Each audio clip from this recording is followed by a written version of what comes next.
My daughter is a debt collector. When she was 2 years old and just learning to speak, she called me dead, and as soon as she opened her mouth in middle school, her grades were poor. I advised my husband to enroll her in a tutoring class, but she grabbed my hair and tore off a large piece of my scalp later. She even used a utility knife to slash my lower body and set fire to my mosquito net. She loves her father. She loves her grandmother, but she hates me, her mother. Shut up, you're not my mother, you're just a breeding tool. It wasn't until just before my death that I found out. Back when we were doing IVF, hundreds of needle pricks, 10 months of pregnancy, and I gave birth to my husband and his lover's child. Opening my eyes again, I became their second child. Not too much, not too little, just a bit more favored than their daughter. I laughed. Are you ready, all of you? Another little debt collector is born. When I woke up, I found myself lying in a cradle. Wow. She opened her eyes. This child is so adorable, surrounded by the voices of strangers, but just then, a familiar girl's voice exploded in my ear. Where's the cuteness? All wrinkled like an old man, so ugly. My heart jolted in shock. Isn't that my daughter's voice? No, to be precise, it's my husband Josahai and his mistress's daughter at the same time. She is also the one who caused my death. Josahai and I started dating during our freshman year of college, and we got married not long after graduation.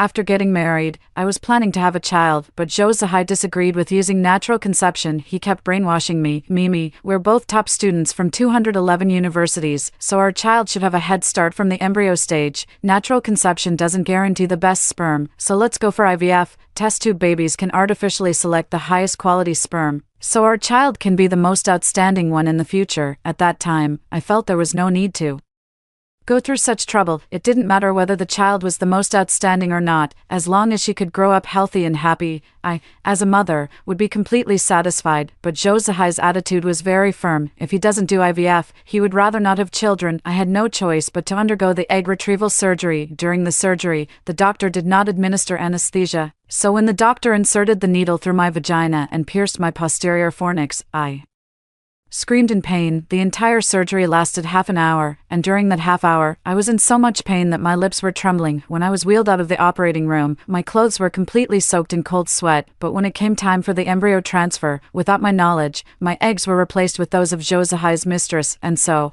after 10 long months of pregnancy, I gave birth to Josahai and his mistress's child. Josahai named the child Jo Xian, perhaps because I have no blood relation with this child. Jo Xian only calls out for dad, grandpa, and grandma. She has never called me mom, and she never even speaks to me. On Jo Xian's second birthday, I was away on a business trip due to work requirements, yet I still braved the heavy snow and rushed back overnight. I returned home with a gift, hoping to make my daughter happy. Sweetie, mommy's back. Look what I bought for you. It's your favorite Barbie doll. Jo Xian reached out her hand, and I thought she was going to take the doll, but instead, she slapped the doll to the ground with her little hand and glared at me with hatred in her eyes. You evil aunt. I stood there as if struck by lightning. I never expected that the first words my daughter, whom I carried for 10 months, would say to me would be dead end. Although I felt heartbroken at the time, I always thought she was still young and didn't understand. I believed that when she grew up, she would naturally call me mom, but this wait lasted until she entered middle school. By then, I no longer cared how Jo Xian addressed me. I only hoped that my daughter could grow up healthy and happy. However, Jo Xian's academic performance was very poor, and her homeroom teacher had spoken with me multiple times. Since Jo Xian didn't like me, Josahai was always the one in charge of her studies. One night before bed,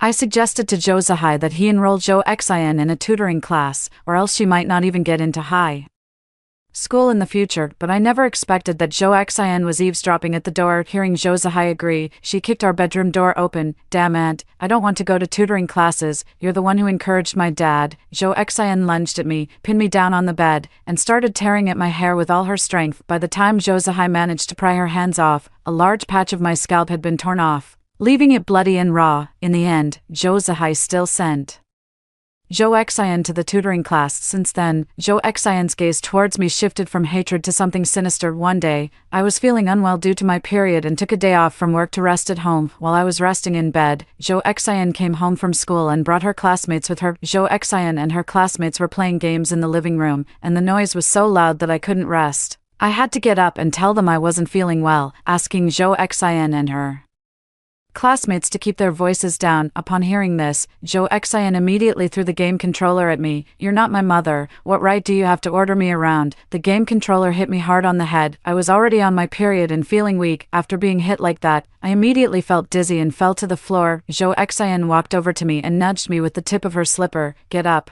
Stop pretending." Seeing me clutching my stomach and refusing to get up, Jo Xian snorted disdainfully. "You're always pretending. Are you planning to keep it up until my dad comes back so he can beat me up? You act all virtuous in front of my dad every day, even whispering in his ear to send me to cram school." At that time, my stomach was hurting, and I was dizzy from being hit, so I couldn't stand up at all for a moment. Then I heard Jo Xian say again, "All right, since you're still pretending, don't blame me for being rude to you." The next moment, Jo Xian grabbed my hair and dragged me up from the ground. Jo Xian threw me onto the sofa in the living room, tore open my pants, and approached me step by step. I was bare-legged, terrified, and slowly shrinking back behind the sofa. "Xin, what are you going to do to Mom?" "Shut up, you're not my mom." Jo Xian had her classmates hold me down, and finally pulled out the craft knife I bought her yesterday. "You told my dad last time that you still want another child, right?" Jo Xian glared at me with a vicious look in her eyes. "You wish. My dad can only have one child. And that's me." After saying that, she pried my legs apart and, using the craft knife I had bought for her, stabbed my lower body over and over again. In the end, the pain was so unbearable that I passed out. When I woke up, I was already in the hospital. The doctor told me that my vagina had suffered severe trauma, causing extensive adhesions between the rectum and the uterus, and I was afraid I might never be able to get pregnant again. Upon hearing this, I was almost mentally shattered, and even thought that since Jo Xian didn't acknowledge me as her mother, I might as well sever our mother-daughter relationship. But Jo Zihai kept persuading me, saying that our daughter was still young and didn't understand things, and that when she grew up, she would be my little warm jacket. At that time, I thought, no matter what, Jo Xian was a piece of flesh that fell from my womb, my own daughter whom I had raised with my own hands. To ask me to sever ties with my own biological daughter, I couldn't bear it either. Moreover, I had also lost the ability to have children, so in the end, I still chose to forgive Jo Xian. But what I didn't expect was that my tolerance toward Jo Xian only led to her becoming even more extreme. During the time I was recuperating at home, Jo Xian would take advantage of my difficulty getting out of bed and stuff live mice into my blanket. The mouse scurried around in my quilt, scaring me so much that I tumbled out of bed in a panic, ultimately tearing open my wound and sending me back to the hospital. At that time, I couldn't understand, no matter how hard I thought about it, why would my own daughter do something so cruel to me, until one day, Jo Xian stood by my bedside with a lighter and told me the whole truth, and in her mind, I was the one who was the other woman. The reason she couldn't be with her biological mother was all because of me. Before I could explain, Jo Xian had already set my mosquito net on fire and locked me in the room. I watched helplessly as the flames slowly consumed me. I saw the fire spread and engulf my entire body, but I couldn't put it out. Looking at the skin all over my body, large patches of blood blisters were burned into it. Enduring the excruciating pain throughout my body, I desperately pounded on the bedroom door and cried out for help, praying that someone would come to rescue me. But Jo Xian deliberately turned the music volume up to the maximum, drowning out my cries for help with the sound of the music. Large amounts of carbon monoxide and overheated gases continuously invaded my respiratory tract, and I felt my throat swelling. I could no longer make any sound, and in the end, I could only collapse into the scorching sea of fire, ceasing to breathe. To my surprise, when I opened my eyes again, I had become the daughter of Jo Zihai and his lover. At this moment, Jo Zihai and his lover, Lin Shuerui, had already gotten married. Through their conversation, I learned that Lin Shuerui had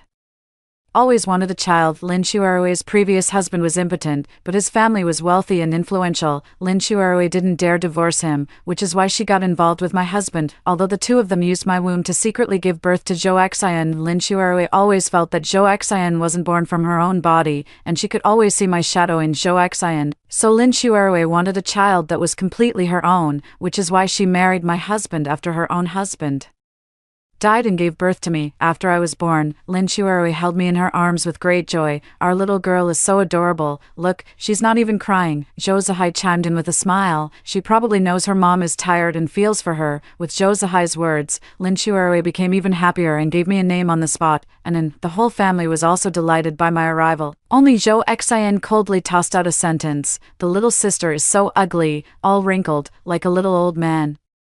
Lin Shuerui immediately darkened her face. How can you say that about your sister? Zhou Zihai also scolded Zhou Xian. Your mother just gave birth to your sister. She's exhausted. Don't make your mother angry. My sister is ugly, Zhou Xian complained. I feel like throwing up just looking at her, and you all say she's cute. If you don't like it, don't look. Lin Shuerui ignored Zhou Xian and happily sang a nursery rhyme to me. My gaze passed through the cradle, looking at Zhou Xian, who was gritting her teeth in anger, and I giggled at her. My little debt-collecting daughter, are you ready? Your dead end is coming to collect her debt, because I was a premature baby. I was extremely ugly when I was born, and my health was very poor, with congenital kidney failure, so not long after birth, I was sent to the neonatal intensive care unit. It wasn't until I was 3 months old and my physical condition had stabilized that I was finally brought home. When I first returned home, although I was no longer as ugly as before, my body was still frail, and I had to go to the hospital every week for dialysis, so every time Zhou Xian passed by my little bed, she would mock me, ugly little thing,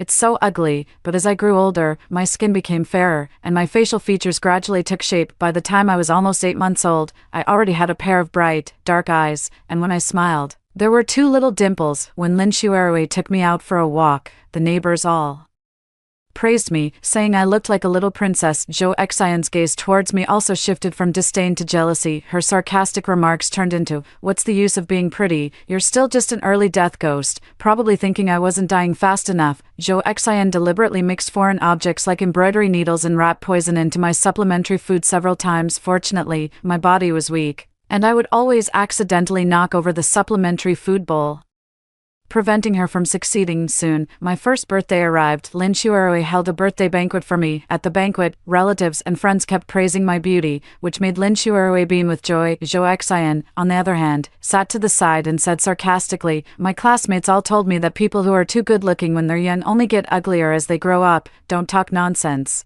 Lin Shuerui glared at Zhou Xian, clearly displeased that Zhou Xian had openly contradicted her in front of everyone. Zhou Xian, however, spoke with confidence. Mom, what I said is true. There was a very pretty girl in our elementary school, but now that she's in middle school, But before Zhou Xian could finish, I pointed at a piece of paper with my little finger. Wrong.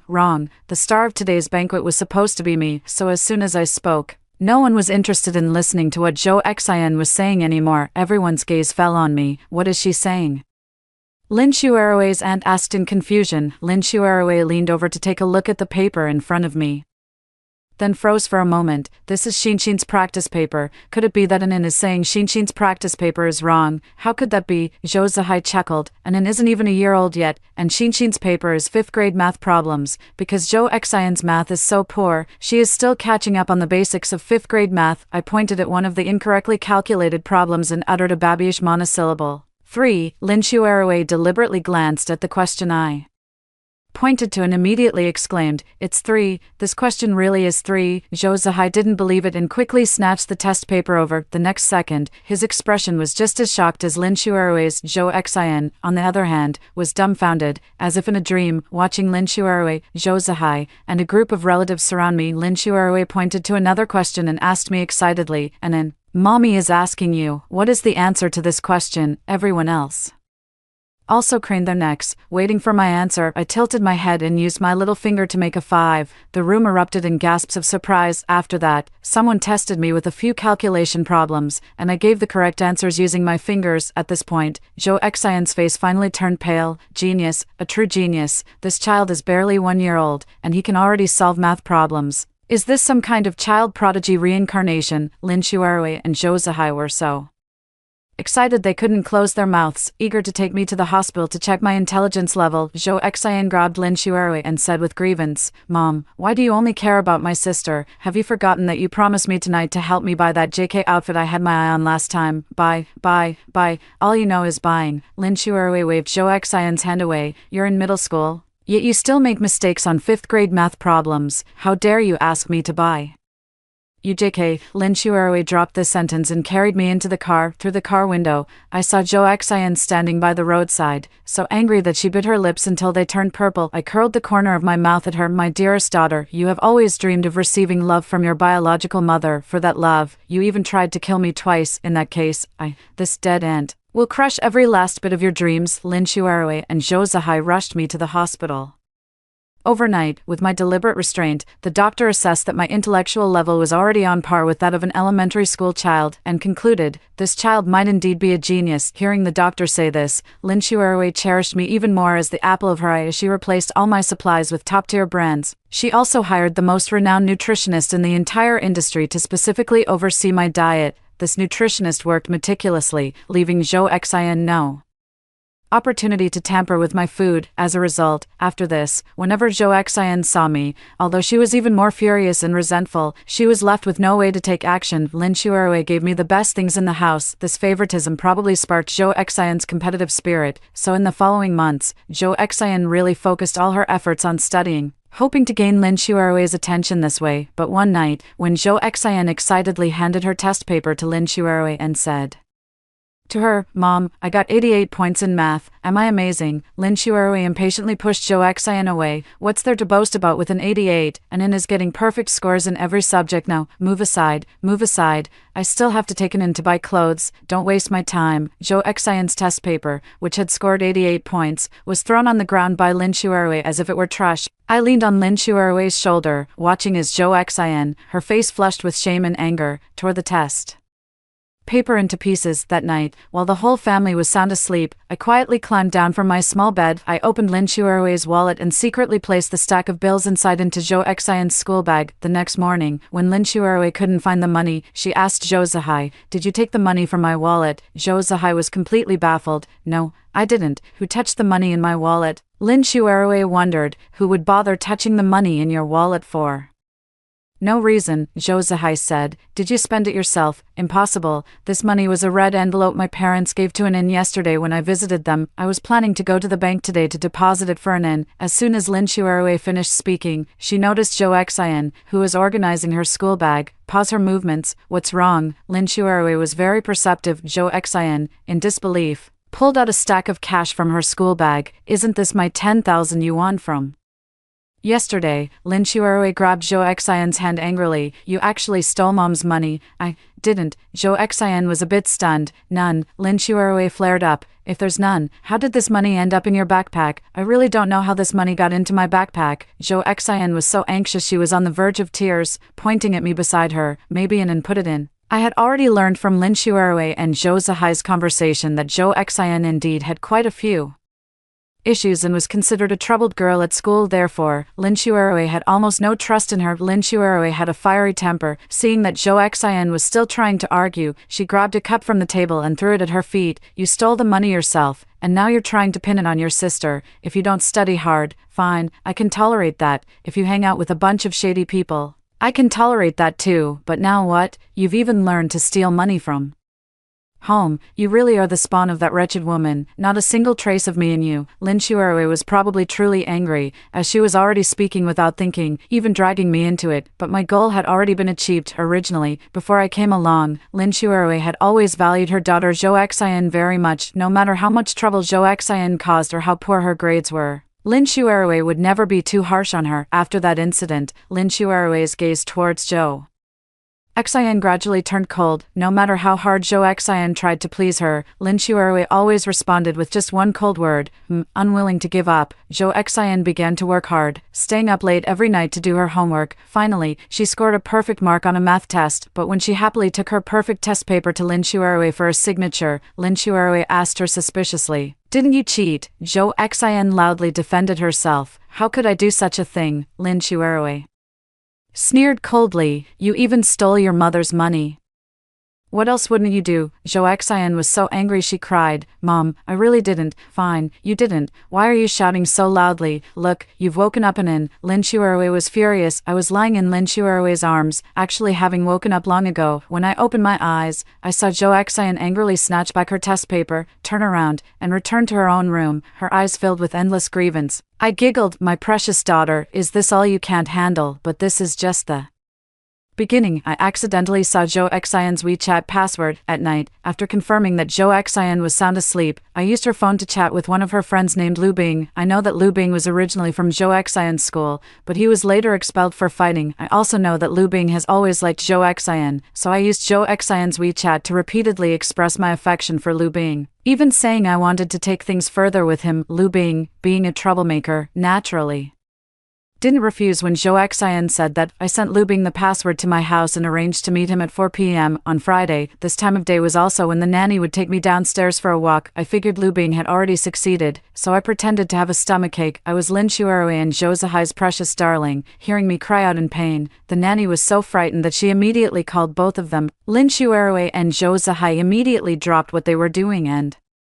seeing me clutching my stomach, hurriedly tried to take me to the hospital, but I firmly refused to get in the car, crying and saying, "I'm scared of the shot. I want Mato to come with me." Lin Shuerui and Zhou Zihai both knew that Mato was my favorite teddy bear. Every night, I had to hold Mato to fall asleep. "Mom will go upstairs to get Mato for you, and then get in the car first and wait for Mom." Lin Shuerui doted on me so much that she naturally fulfilled all my requests, but when Lin Shuerui opened the combination lock and saw Zhou Xian and Lu Bing in disheveled clothes, along with the mess all over the floor, she let out a terrified scream. Shameless creatures! I could hear Lin Shuerui's furious roar even from downstairs. Immediately after, Zhou Xian's wailing and crying followed. At this moment, my stomach just happened to stop hurting, so Zhou Zihai picked me up and hurriedly rushed upstairs. Pushing open the door, I saw Zhou Xian kneeling on the floor, crying and shouting, "Mom, it wasn't me, it was Lu Bing who forced me. I forced you." Lu Bing opened his phone and threw the WeChat chat records in front of Zhou Xian. "It was clearly you who said no one would be at your house this afternoon and invited me over to hook up." Zhou Xian stared at those chat records in horror, her eyes wide open. "It wasn't me, I never sent any of these messages." He anxiously shouted to Lin Shuerui, "Mom, I didn't send these, someone is trying to frame me." Lin Shuerui also saw those unsightly words, so angry that the veins on her neck bulged out. "The chat times are all late at night. At that hour, you're always at home. Who could possibly frame you? Could it be me or your dad?" Zhou Xian panicked too, suddenly looking at me. "Could it be?" And then, Lin Shuerui slapped Zhou Xian across the face, gritting her teeth as she said, "And is only 1.5 years old, she can barely speak. How dare you try to shift the blame onto her? Mom, listen to me." Zhou Xian's face was swollen from the slap, but she still clung to Lin Shuerui's leg, trying to explain, but Lin Shuerui kicked her away. "Don't touch me, you're disgusting. How could I have such a shameless daughter?" Seeing that Lin Shuerui didn't believe her, Zhou Xian crawled tearfully to Zhou Zihai's feet. "Dad, it really wasn't me." Zhou Zihai usually doted on Zhou Xian, but after seeing those chat records, he could only shake his head helplessly, throw the phone on the ground, and carry me away.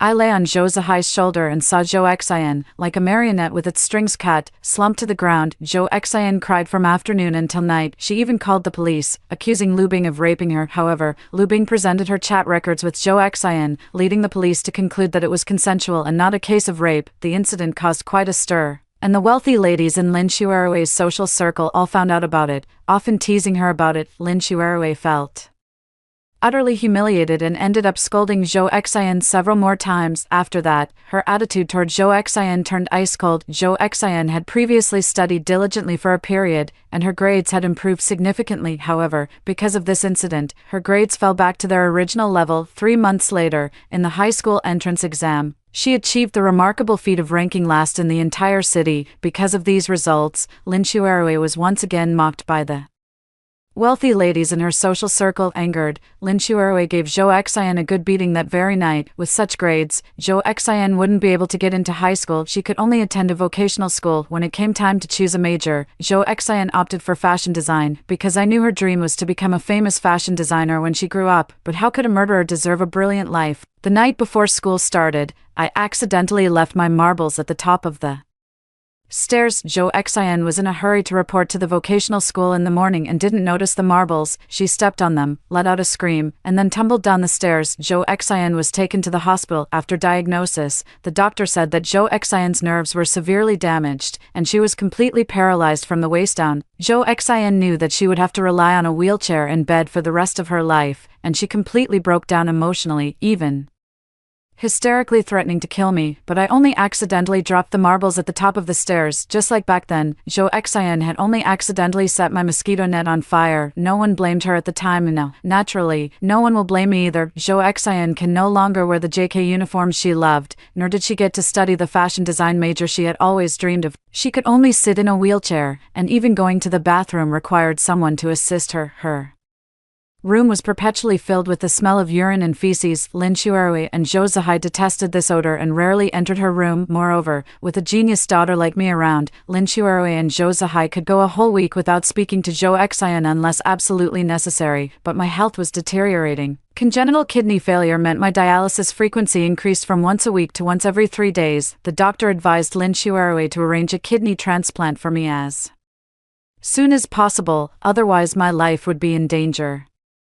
Just like when I was 1 year old, Zhou Xian told me that no matter how good-looking I was, it was useless. I couldn't escape the fate of a short-lived ghost. Lin Shuerui searched the world for a suitable kidney donor for me, but none matched. I heard that the chances of a match are higher among blood relatives, so Lin Shuerui mobilized the whole family to undergo kidney compatibility testing. In the end, the only person who matched me was Zhou Xian. Lin Shuerui was overjoyed and said to Zhou Xian, "That's wonderful, Xinxin, hurry up and donate a kidney to your sister." But Zhou Xian refused outright, saying, "I don't want to. I've already lost so much. Mom, you still want me to give my kidney to my sister? Why should I?" Lin Shuerui immediately pulled a long face. "You have 2 kidneys. What's the big deal if you lose one?" Zhou Zihai also tried to persuade Zhou Xian, "Xinxin, Anan is your own sister. We can't be so selfish." "I don't want to anyway." Zhou Xian pointed at me fiercely. "If it weren't for her, I wouldn't be sitting in a wheelchair like a useless person. How can you talk like that?" Lin Shuerui raised her voice to defend me. "You weren't watching where you were going and fell down yourself. How can you blame your sister for that?" He threatened Zhou Xian again. "You're eating and drinking off me every day now, and you won't even agree to donate a kidney to your sister. If that's the case, then you shouldn't stay in this house anymore." In Zhou Xian's current state, if no one takes care of her, she would simply starve to death. So even if Zhou Xian was unwilling, she had no choice but to compromise in the end. After I received Zhou Xian's kidney transplant, my health improved more and more. I feel like I've been given a brand new, fully charged battery, brimming with endless energy every day. But ever since Zhou Xian donated a kidney to me, her health has deteriorated drastically. Every night, I can hear her coughing. A vibrant young woman in the prime of her life now resembles an elderly person suffering from asthma, but this level is far from enough to erase the hatred in my heart. I waited quietly, biding my time until the moment was ripe to deliver a fatal blow to Zhou Xian. In a season of blooming spring flowers, I had already turned 5 years old, holding the pigeon soup that the nanny had just served me. I walked into Zhou Xian's room. As soon as I entered the door,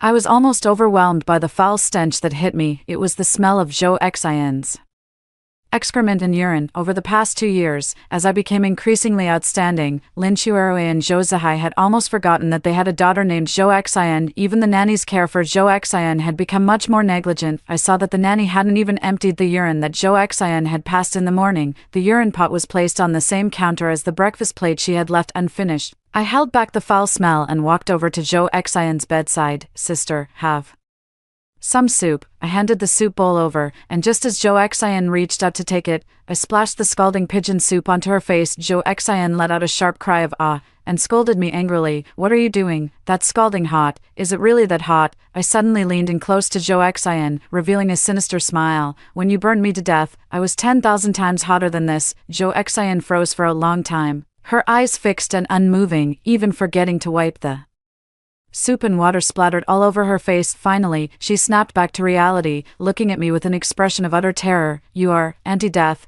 It was like finding the end of a tangled thread. She finally pieced together all the clues one by one. "So back then, it was you who took my mom's money and stuffed it into my backpack, and it was also you who used my phone to send ambiguous messages to Lu Bing. You knew I had to report to school early that day, so you deliberately placed marbles at the top of the stairs. You made me fall down the stairs." Zhou Xian screamed hysterically at me, while I just curled the corner of my mouth and smiled at her. "Sweetie, these are all gifts from Mom. Do you like them?" Zhou Xian's gaze turned as sinister as it had been in her previous life. "You're insane. You've ruined me like this. I'll make sure you die a miserable death too." With that, Zhou Xian lunged at me, but I smiled, pulled a utility knife from my sleeve, and slashed it across my own neck. With a ripping sound, blood gushed down my neck, staining my snow-white little dress red. Zhou Xian was completely stunned by my actions. Although no one remembers anymore, Mom still wants to say, "Happy 18th birthday, my dear." After saying these words, I pretended to panic. The moment the nanny rushed in, I mustered all my strength and shouted, "Help, don't kill me." Then, I collapsed to the ground. I didn't cut my throat, just nicked a vein in my neck, although there was quite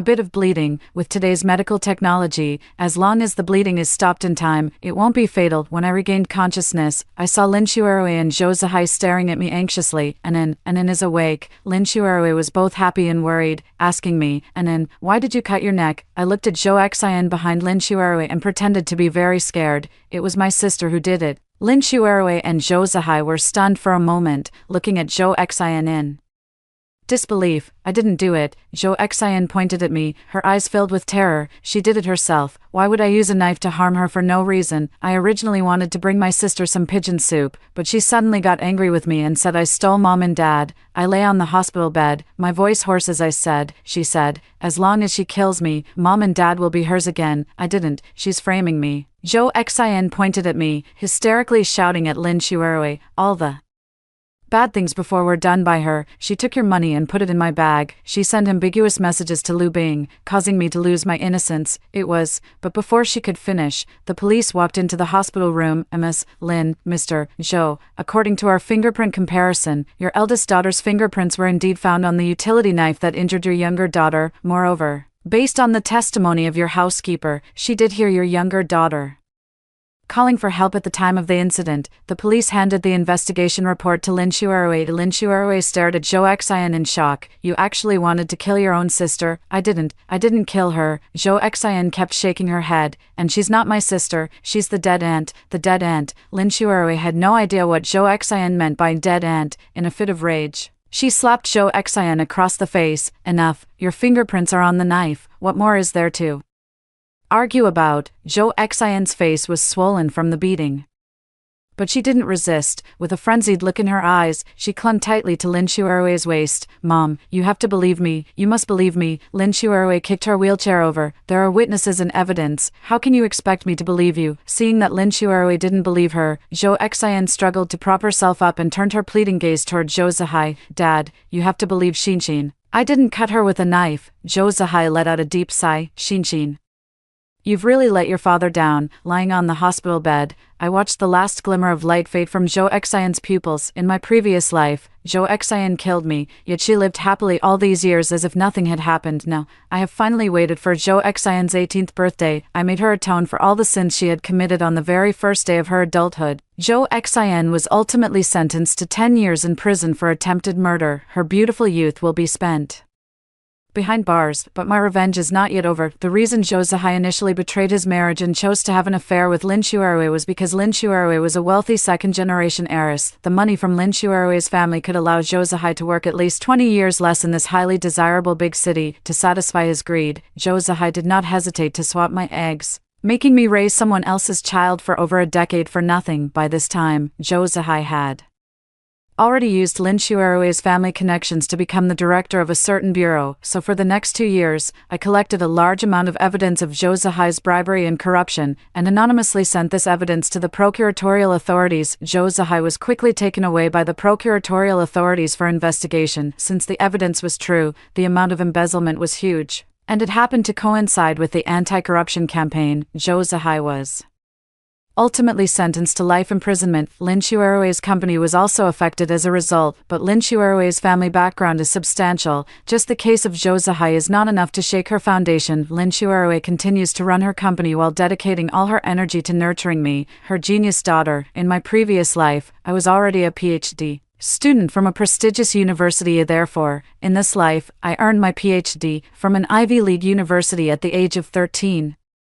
Becoming a well-known genius girl, Lin Shuerui has also been interviewed multiple times by television stations because of my excellence. The wealthy ladies in her social circle have also turned green with envy one by one. Lin Shuerui has been in the spotlight for so many years that she has even forgotten about Zhou Xian, who is still serving her sentence. I calculated the time. It has been about 5 years since Lin Shuerui last visited her. Because of my excellence, Lin Shuerui handed over all the companies under her name to me, planning to retire early. After that, she intended to enjoy the benefits I would bring her, but not long after, I started dating a man 50 years older than me. When Lin Shuerui heard about it, she came to me in a rage, demanding that I break up with the old man, but I wouldn't listen, and as if possessed, I was determined to give half of my company's shares to the old man. Upon learning of this, Lin Shuerui was so furious that she was hospitalized. During her hospitalization. To show my filial piety, I deliberately escorted the old man to visit her, successfully provoking her into a heart attack after Lin Shuerui's death. I did not erect a tombstone for her. Instead,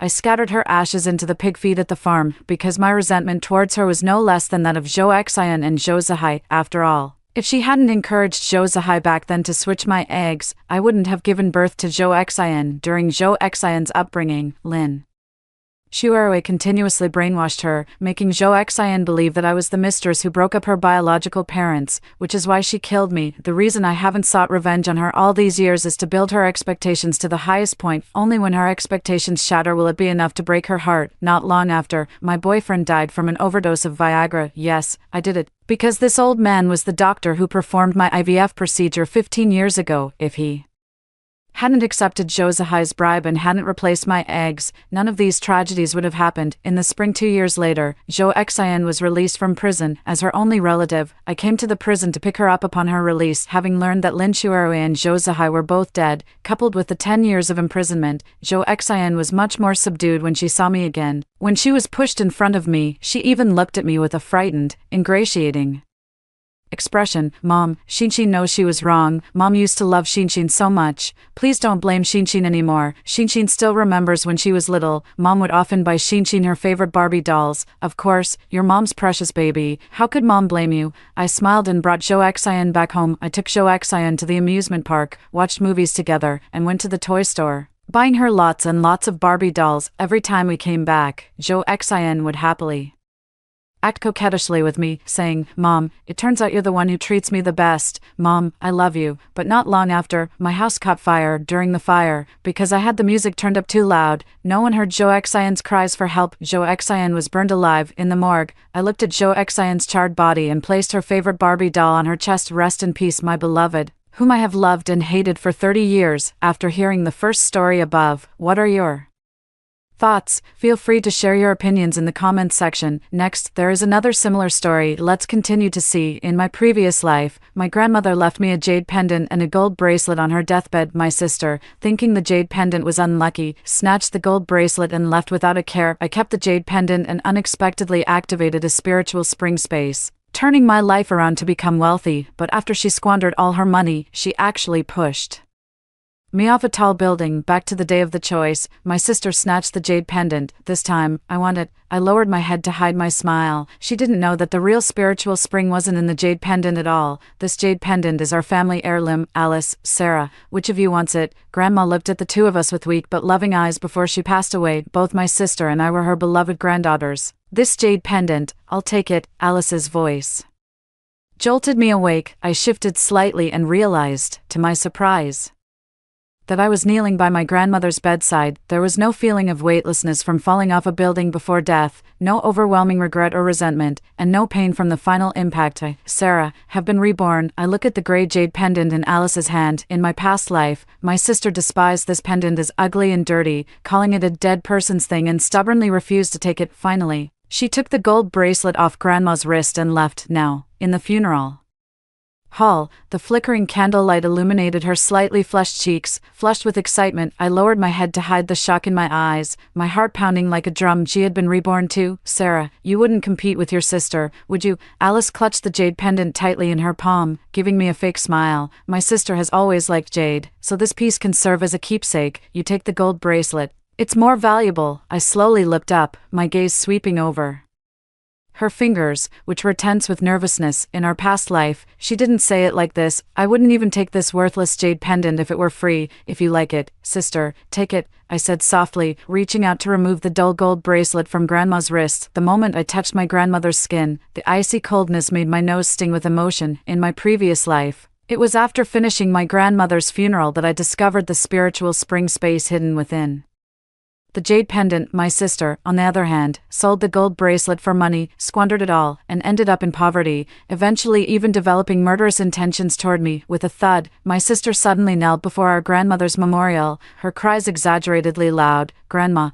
please rest in peace. Sarah and I will be just fine. As she wept, she stole glances at the jade pendant in her hand, her fingers constantly rubbing its surface as if expecting something to happen. I Watched her performance with a cold eye. She was so eager, clearly knowing the secret of the jade pendant. Why is Alice so sensible today? Her mother wiped her tears and sighed. She's usually the most afraid of these things. Mom, Alice quickly interrupted.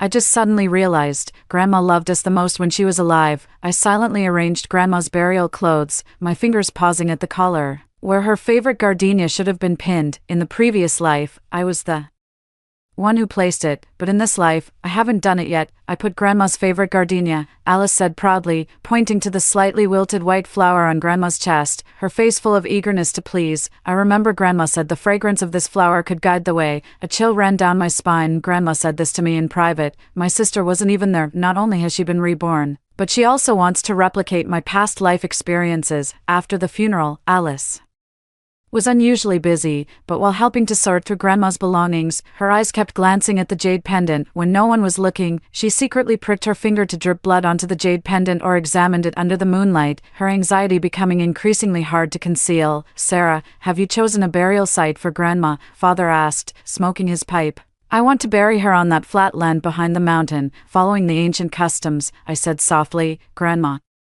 loved the open view there when she was alive. Why go through all that trouble? Alice interjected. A public cemetery is so much more convenient. We could have the burial tomorrow. She was eager to finish the funeral arrangements quickly so she could focus on studying the jade pendant. No, I said firmly. Grandma wanted a traditional burial. I've already asked Jim to dig the grave tomorrow. Alice wanted to say something more, but her mother nodded. Let's do as Sarah says. The old lady did mention it. The next day at noon, the sun was blazing overhead. Jim, along with two young men, was digging the grave at the chosen spot when the sound of a hoe hitting something hard suddenly rang out.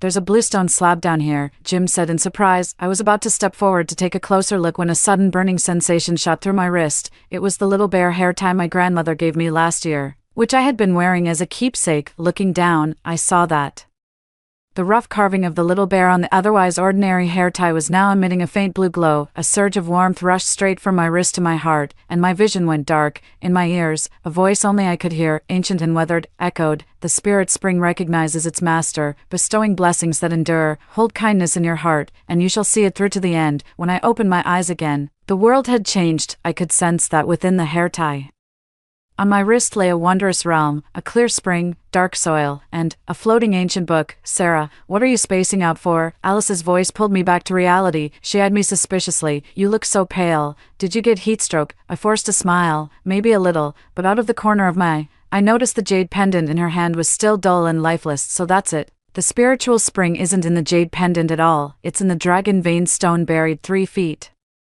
underground. In my past life, I bound myself to the jade pendant only because it was the only token I had on me at the time. I touched the little bear hair tie on my wrist, my heart racing. My sister grabbed the wrong treasure, while the true opportunity is glowing warmly on my wrist. In the dead of night, I curled up on the wooden bed my grandmother used to sleep on, the bear-shaped hair tie on my wrist faintly radiating warmth. After confirming that the doors and windows were locked, I followed the method that surfaced in my mind and immersed my consciousness into the hair tie. After a dizzying spin, I found myself standing in a strange space. This is at least 3 times larger than the spiritual spring space from my previous life. Beneath my feet was a half-acre plot of black soil, the earth gleaming with a glossy sheen. In the very center, a clear spring bubbled and gurgled, surrounded by a few medicinal herbs I didn't recognize. The most amazing thing was that a yellowed ancient book was suspended in the air, with the words Spiritual Spring Secret Manual glowing faintly on its cover. I reached up to touch the ancient book, and it automatically flipped to the first page. The 3 treasures of the spiritual spring. First, water that heals wounds. Second, soil that nurtures treasures. Third, the manual that resolves doubts. As soon as my fingertip brushed over these words, the pages turned to a new section, revealing several illustrations of medicinal herbs and detailed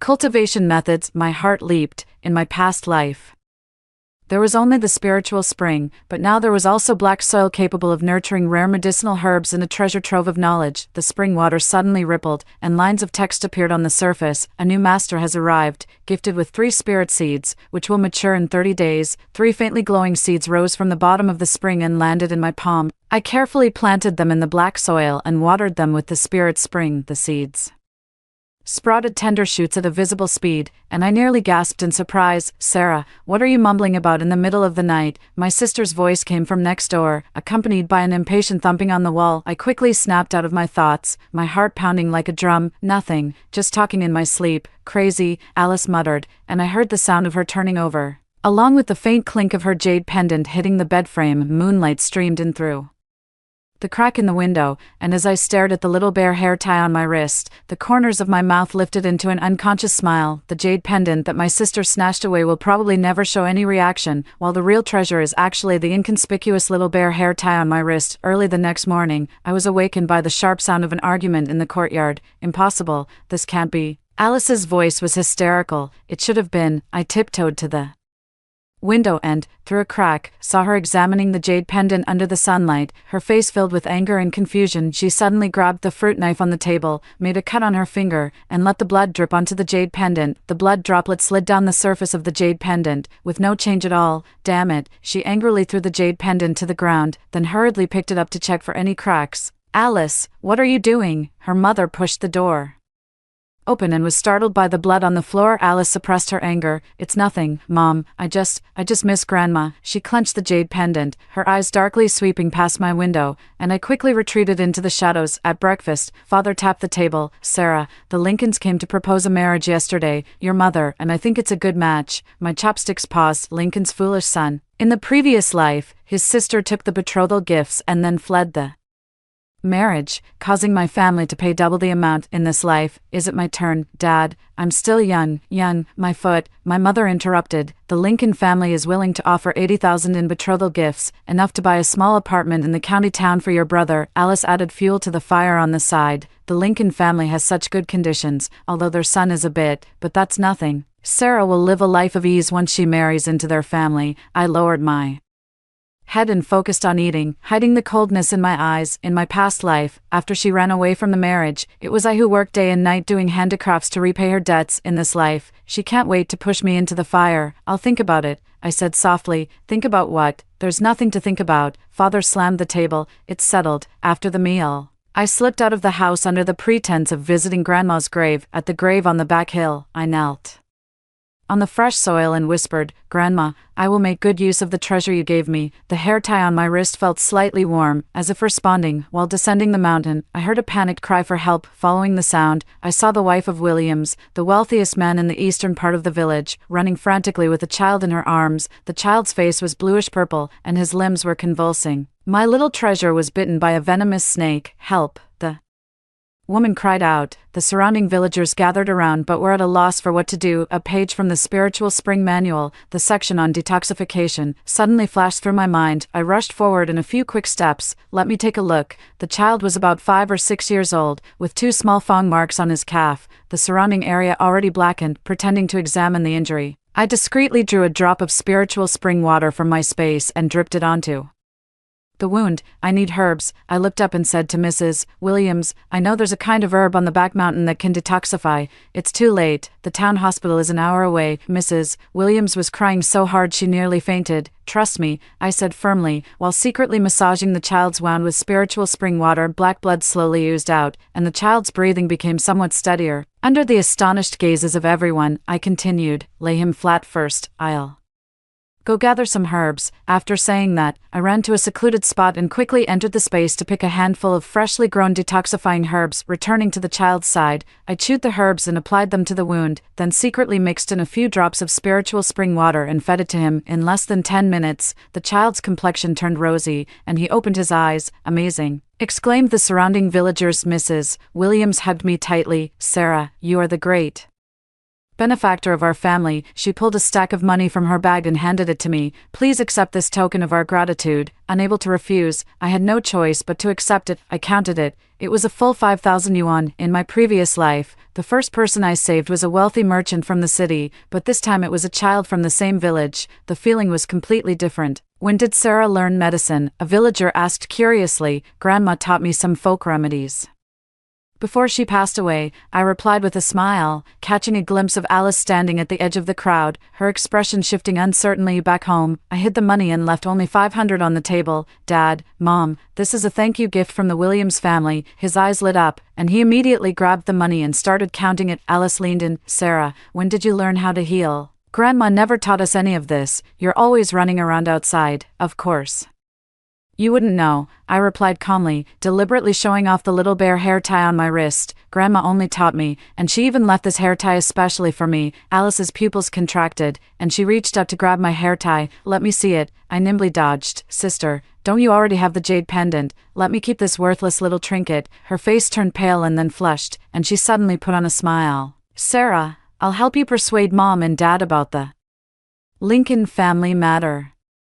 No need, I said, looking straight into her eyes. I'll handle my own affairs. Just then, the sound of a car engine came from outside the courtyard gate. A tall figure in military uniform stepped out of the jeep and looked toward our yard. Excuse me, is this David Cooper's home? The officer's voice was clear and firm. Our whole family was stunned. Father was the first to react, jogging up to greet him. Good day, sir, I am David Cooper. What can I do for you? I'm Charles from the military District Research Office. The officer showed his ID. I'm here in the village to conduct a folklore survey. The village recommended that the elders in your family have a deep understanding of local traditions. His words abruptly stopped as his gaze fell on me, a flicker of barely noticeable shock flashing in his eyes. My heart nearly stopped. Charles, the officer I fell in love with in my past life but never got to marry. How could he appear here ahead of time? What sent even more chills down my spine was that Alice had already sashayed forward, extending her hand and cooing, Hello, Officer Charles, I'm Alice, and this is my sister Sarah. Our grandmother just passed away, but we're quite familiar with local customs and can help. She deliberately shook the jade pendant in her hand, and sure enough, Charles's gaze was drawn to it. I held my breath. Could he have been reborn as well? Or perhaps, Charles quickly regained his composure and politely shook hands with each of us when his fingertips touched my palm. I distinctly felt him gently hook my finger, just like the secret signal we used on dates in our past life. Alice didn't notice this small gesture. She was busy showing off the unresponsive jade pendant. Officer Charles, this is an ancient jade passed down from my grandmother. It's said to be 200 years old. I took a step back, watching Charles's perfect poker face and Alice's earnest performance, and suddenly understood something. In this game of rebirth, there might be more players than just the two of us sisters. In the faint light of dawn, I crouched beside the black soil in the space, carefully picking the fully grown detoxifying herbs. In just 3 days, those few seeds had grown into lush medicinal bushes, with dewdrops from the spiritual spring still glistening on the leaves. According to the secret manual, these should fetch a good price, I said, neatly arranging the herbs into the prepared bamboo basket and covering them with ordinary wild grass as a disguise. As I exited the space, the bear hair tie on my wrist felt slightly warm, as if reminding me to be cautious. Ever since discovering the space, I've always felt that this hair tie has a certain spirituality, more alive than the jade pendant from my past life. The courtyard was quiet, and my family was still asleep. I tiptoed out of the house and headed toward the town's market. The morning market was already bustling with activity. I found an inconspicuous corner, spread out a coarse cloth, laid out a few detoxifying herbs, and used charcoal to write specializes in treating snake and insect bites on a broken wooden board. Little girl, are these herbs genuine? An old hunter with a wrinkled face crouched down and skeptically poked at my herbs. Take a bite of the leaf and try it. I confidently handed him one, bitter at first, then sweet. That's how all genuine detoxifying herbs taste. The old hunter chewed on the leaf, his eyes lighting up. This is truly a wild mountain herb. How much is it? 50 yuan per plant. So expensive. He widened his eyes in surprise. I lowered my voice. This is a 30-year-old heirloom variety, almost extinct in the mountains now. Just the day before yesterday, I used it to save baby from the Williams family. The old hunter hesitated for a moment before finally pulling out 2 crumpled bills. Give me 4 plants. Last week, my brother was bitten by a 5-step snake and is still lying in the hospital. Not long after opening, most of my herbs had already been sold. Just as I was counting my earnings, a shadow fell over my stall. I'll take all of these herbs. The clear, bright male voice made my heart skip a beat. I looked up and met Charles's sharp, eagle-like eyes. He was dressed in casual clothes today, yet he still couldn't hide the upright and imposing demeanor of a soldier. Commander Charles, you also know about medicinal herbs. I forced myself to stay calm, but my fingers unconsciously twisted the Hem of my clothes. In my previous life, we first met at the county hospital. He was hospitalized due to a training injury, and I was there to sell mountain products. He didn't appear in my life that early back then. Charles crouched down, his fingertips gently brushing over the herb leaves, purple-backed honeysuckle, with a net-like vein pattern. This is a characteristic of the old wild variety. He looked up and met my eyes directly. This variety was almost extinct 20 years ago. Where did you gather it from, Miss Cooper? A cold sweat broke out on my back. How could he know so clearly? In his previous life, he clearly knew nothing about medicinal herbs. There's a hidden valley in the back mountain. My grandmother took me there once. I casually made up while carefully observing his expression. A flicker of an elusive emotion passed through Charles's eyes, and the corner of his mouth lifted slightly. Is that so? Could Miss Cooper lead the way another day? I'm quite interested in rare plants. Of course, I pretended to agree while quickly packing up my stall, but I have to head back today. There are matters to attend to at home. He held down my bamboo basket. Didn't you say you'd sell it all to me? As he spoke, he pulled out 1,000 yuan bills from his wallet. 1,000. Is that enough? I widened my eyes. These herbs are worth at most 300 on the market. That's too much. I took 2 bills back and handed them to him. 800 is enough. Charles suddenly grabbed my wrist, right on the little bare hair tie. We both jolted, a flicker of shock passing through his eyes before he quickly regained his composure. Your hair tie is quite special. I abruptly pulled my hand back, my heart pounding like a drum. He felt it. He must have felt the power of the spirit spring. My grandmother left it to me. I hurriedly wrapped up the remaining herbs and handed them to him. Payment and goods settled. I'll be on my way. After turning around and taking a few steps, a familiar voice came from behind. Officer Charles. What a coincidence. I knew it was Alice without even turning around. She was wearing a tight red top today, with her hair meticulously styled. Clearly, she had put in a lot of effort to dress up. Miss Cooper. Charles's voice was polite but distant. I quickened my pace to leave, yet I could still hear Alice's affected laughter. Officer Charles likes herbs. My little sister is so naive. She dares to sell wild grass she randomly picked for money. Turning the corner, I let out a long sigh of relief. Charles's unusual behavior left me unsettled. The way he looked at me felt all too familiar, as if he had known me all along. Back home, I hid the money I had earned in a secret compartment under the bed. This money is enough for an emergency, but it's far from enough to completely escape the Lincoln family's forced marriage. At lunch, my father tapped the edge of his bowl and announced, "The Lincoln family will bring the betrothal gifts tomorrow, the 8th. Day of next month is an auspicious day, so let's hold the wedding then." My chopsticks trembled, and a piece of tofu fell onto the table. Dad, Shut up, Father glared. The betrothal gifts have been accepted. You have no say in this. Alice snickered on the side, pretending to be sympathetic. Sarah, women have to get married eventually. The Lincoln family is well off. Don't be ungrateful. I clenched my fists, my nails digging deep into my palms. Suddenly, a thought flashed through my mind. The Williams family, I saved their child once. Perhaps, Dad, Mom, I'm going to the Williams house. I put down my bowl and chopsticks and stood up. Mrs. Williams said yesterday that she wanted to thank me and give me something. Upon hearing the words give something, my father's expression softened slightly. Go ahead, but don't take too long. The Williams house was the most impressive 2-story building in the village. I knocked on the door and explained my reason for coming. Mrs. Williams warmly welcomed me inside. Sarah, the little one is completely better. You are truly our family's savior. She took my hand and sat me down, then ordered the servant to bring some fruit. Mrs. Williams, actually, I have a favor to ask. I hesitated before speaking. My family has accepted the betrothal gift from the Lincoln family's foolish son and is forcing me to marry him next month. Mrs. Williams's face changed. What? That violent fool from the Lincoln family? Have your parents lost their minds? I lowered my head, pretending to wipe away tears. I want to go to the county town to work and repay the betrothal money, but my parents won't allow it. What a sin. Mrs. Williams slammed the table and stood up. All right, I'll talk to your father and have you come work as our family doctor. I'll pay you $3,000 a month. As for the Lincoln family, I'll have your Uncle Williams talk to them. I was secretly delighted but put on an even more pitiful expression. But my father has already taken the money. How much? 80,000, right? Mrs. Williams waved her hand grandly. Our Williams family will cover the cost first. With your medical skills, you can't waste them at the Lincoln family. When I left the Williams house, I had $5,000 in deposit from Mrs. Williams tucked in my pocket, and my steps felt much lighter. With the Williams family as a backup,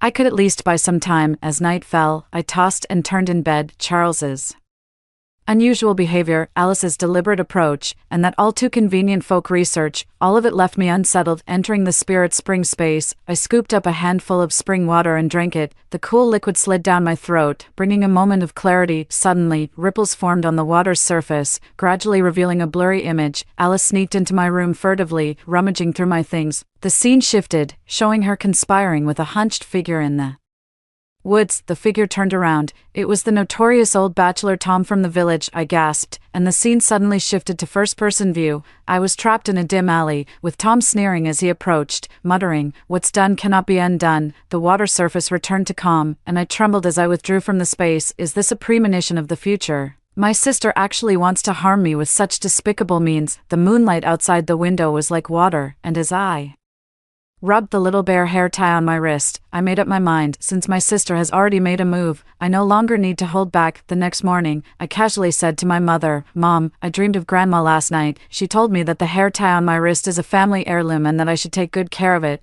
"Nonsense," my mother frowned. "That's just a $2 trinket from a street stall." Alice was combing her hair, and upon hearing this, her hand trembled, and the comb fell to the ground. She stared intently at my hair tie, her eyes gleaming with greed and suspicion. "Sis, how's your jade pendant?" I asked deliberately. "Grandma said in a dream that the family heirloom needs sincerity to activate." Alice's face turned pale, and the jade pendant in her hand clattered onto the table. She hurriedly picked it up to check, only to find a fine crack on the surface of the jade pendant.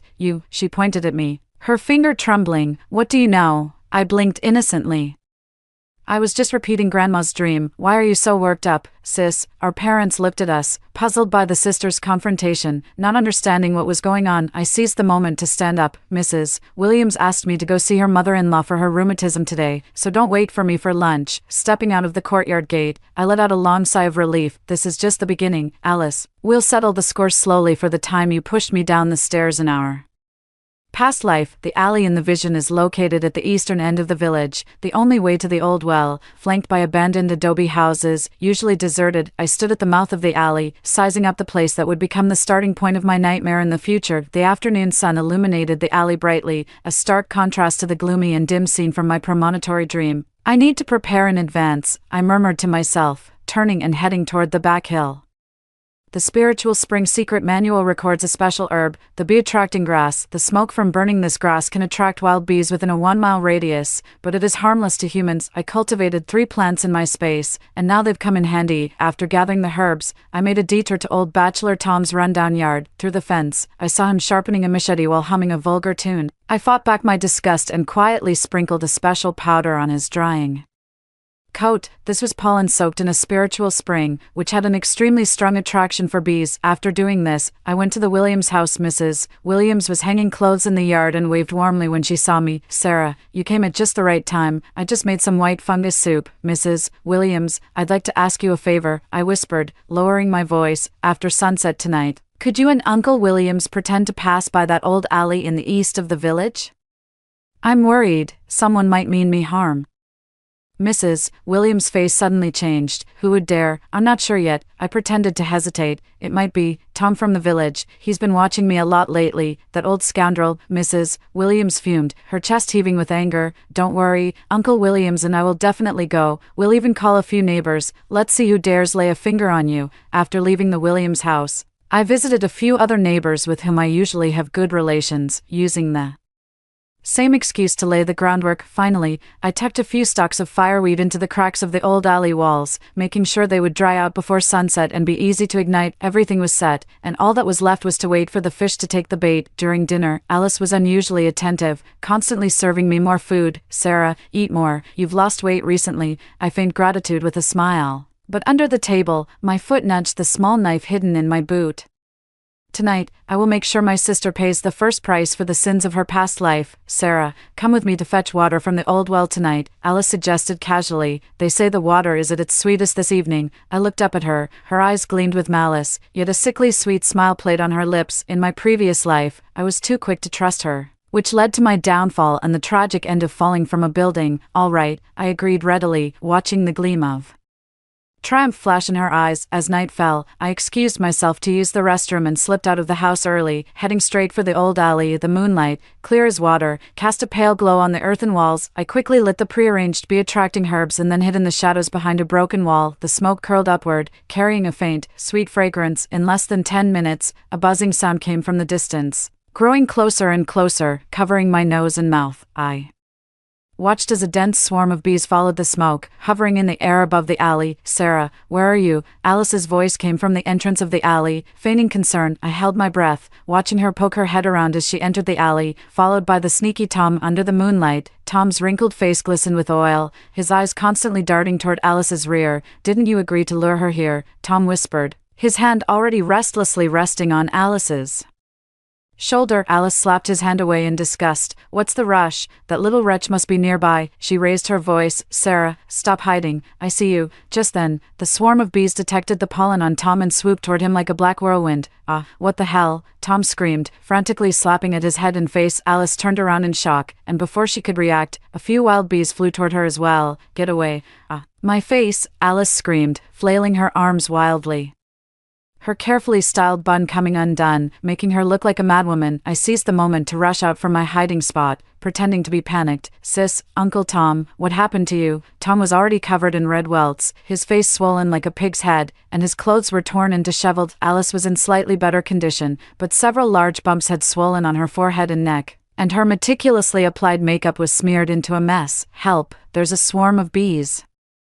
Alice saw me, a flicker of guilt flashing in her eyes, quickly replaced by fear. I pretended to be scared and stepped back. "I'll go get help." With that, I turned and ran, only to accidentally bump into Mrs. Williams and her group, who had rushed over upon hearing the commotion at the entrance of the alley. "What's wrong? What's wrong?" Mrs. Williams held a kerosene lamp, followed by 5 or 6 villagers. "Mrs. Williams, help my sister and Uncle Tom. They're being swarmed by bees." I frantically pointed toward the alley. The villagers rushed into the alley with torches, and the sight before them left them stunned. Tom was rolling on the ground with his clothes in disarray, while Alice was patting at non-existent bees in a disheveled state, cursing incessantly. "Well, isn't this the Cooper girl and Tom?" Uncle Williams raised an eyebrow meaningfully. "What are a lone man and woman doing in this dark alley late at night?" Alice's face turned pale. I was looking for my sister." "Looking for me?" I blinked innocently. "But didn't you say you were going to fetch water from the old well? What brings you here? And with Uncle Tom too?" The villagers exchanged suggestive glances. Tom tried to defend himself, but as soon as he opened his mouth, he spat out a mouthful of blood-tinged saliva. A bee had stung his tongue. "Let's help him first," Mrs. Williams said, suppressing a laugh as she took charge. "We need to treat Tom quickly. Bee venom is no joke." On the way back to the village, Alice limped behind me, her eyes filled with hatred as if she wanted to tear me apart. As we passed by a shadowy spot, she suddenly grabbed my wrist, her nails digging deep into my flesh. "It was you," she whispered through gritted teeth. "You knew we would be there." I gently pulled my hand away and put on a puzzled expression. "Sis, what are you talking about? Didn't you ask me to fetch water from the old well? I was wondering why you went to that alley and even with Uncle Tom." "Shut up," she snapped sharply, causing the villagers ahead to turn and look. Mrs. Williams quickly stepped forward, shielding me. "Alice, why are you yelling at Sarah? If it weren't for her calling us tonight, who knows what would have happened to you and Tom?" Alice opened her mouth but eventually closed it under the villagers' scornful gazes, though the resentment in her eyes remained undiminished. Back home, my parents were startled by Alice's disheveled appearance after hearing what happened. Father's face turned ashen. "You, a young lady, hanging out with Tom late at night, have you no shame?" "Dad, I was framed," Alice cried out, pointing at me. "She set me up." Mother frowned. "How did Sarah set you up? Didn't you say you were going to fetch water yourself?" I squeezed out 2 tears at the right moment. "Sis, I know you don't like me, but you can't wrong me like this." That night, Alice was punished by kneeling in front of the ancestral tablets to reflect on her actions, while I lay in bed, stroking the little bare hair tie on my wrist, feeling a surge of vengeful satisfaction. This is just the beginning, sister. Early the next morning, the village was already buzzing with the scandalous affair between Alice and Tom. When I went to fetch water from the well, a few women deliberately raised their voices. "I heard that Alice and Tom were caught in the alley last night. Tsk tisk. They always acted so high and mighty, but it turns out they're into this kind of thing. I heard they were even attacked by a swarm of bees. Must be karma for all the wicked things they've done." I lowered my head and walked quickly past, but I didn't feel the satisfaction I had imagined. In my past life, my sister caused my tragic death. This revenge is not excessive, but why do I feel so empty inside? Sarah, a deep male voice came from behind. I turned around and saw Charles standing in the morning light, his military uniform crisp and his gaze sharp. Chief Charles, I forced a smile, coming for an inspection this early. He took a step closer, his voice dropping to a whisper. I heard about what happened last night. My heart tightened, and I gripped the handle of the bucket. I'm glad you're okay, he said suddenly, a flicker of something unreadable in his eyes. Some people have ill intentions, they'll reap what they sow sooner or later. I looked up in surprise, just in time to catch a fleeting tenderness in his eyes. In that moment, I almost blurted out to ask if he had also been reborn. But reason ultimately prevailed. Thank you for your concern, I said softly, preparing to leave, but he handed me a small cloth pouch. This is for you. Seeing my hesitation, he added, it's some medicine for external injuries. I heard your sister was stunned last night. I took the cloth bag, and the moment our fingertips touched, the bare hair tie suddenly became scalding hot, so hot that I almost cried out. Charles seemed to sense something too, abruptly pulling his hand back, a flicker of shock in his eyes. I have something to do. I should go now, he said hurriedly, his steps quicker than usual. When I got home, I opened the cloth bag. Inside were a few packets of Army specialized ointment, and a note folded into a square. Unfolding it, there was only one line written, be careful with the jade pendant. It's strange. My heart skipped a beat. Charles knows about the jade pendant, and he took the initiative to warn me. Does that mean, just as I was pondering, Alice suddenly pushed the door open and entered, her eyes still swollen, clearly having cried all night. She immediately spotted the ointment and the note on the table. What is this? She snatched the note, and her expression changed drastically after reading it. Why did Officer Charles write this to you? What's your relationship? I calmly took back the note. He was just concerned about your sting injury. Bullshit, she screamed. He was clearly warning you about the jade pendant. She suddenly grabbed my wrist, staring intently at the bare hair tie. Did you tell him something? What's the secret behind this damn hair tie? Sis, you're hurting me. I tried to break free, but she only gripped me tighter. Alice, what's gotten into you? Mother rushed over upon hearing the commotion and scolded sharply at the sight. Alice let go of me, pointing and crying, Mom, Sarah seduced Commander Charles, and she's spreading rumors that Tom and I are involved. She's nothing but trouble. Mother looked at us sisters with suspicion and finally sighed. Sarah, your sister's reputation is damaged now, and the family isn't at peace. Maybe you should go stay at the old house at the village entrance for a few days. Come back after things settle down. My heart sank, but I knew this was Alice's revenge. But on second thought, moving out might make it more convenient for me to use the spiritual spring space. All right, I replied calmly, turning to pack my simple belongings. Alice stood triumphantly to the side, whispering, Don't think you've won. I know there's something off about you, and I'll uncover your secret sooner or later. I stopped what I was doing and looked her straight in the eyes. Sis, Grandma came to me in a dream and said, greed will make a snake try to swallow an elephant. Some things just can't be forced. Her face suddenly changed, and the jade pendant she always held in her hand fell to the ground with a crack, gaining another fissure. As I walked out of the house carrying my luggage, I glanced back at the old home I had lived in for 20 years. This time, I won't let myself be trampled on anymore. The old house at the village entrance, though shabby, is the starting point of my new life. The little bare hair tie on my wrist feels slightly warm, as if giving me encouragement. I take a deep breath and stride toward the new battlefield. The old house at the village entrance is even more dilapidated than I imagined. The thatch on the roof was sparse, and the cobwebs in the corner hung like gauze curtains. After putting down my luggage, the first thing I did was check if the doors and windows were secure. At least it's better than sharing a room with Alice, I muttered to myself, sweeping the dust off the floor with a broom. Once everything was tidied up, I locked the door and eagerly entered the spirit spring space. 3 days away, and the herbs on the black soil have grown taller, yet the water level of the spirit spring has dropped slightly compared to last time. I crouched by the spring and noticed the dark circles under my eyes reflected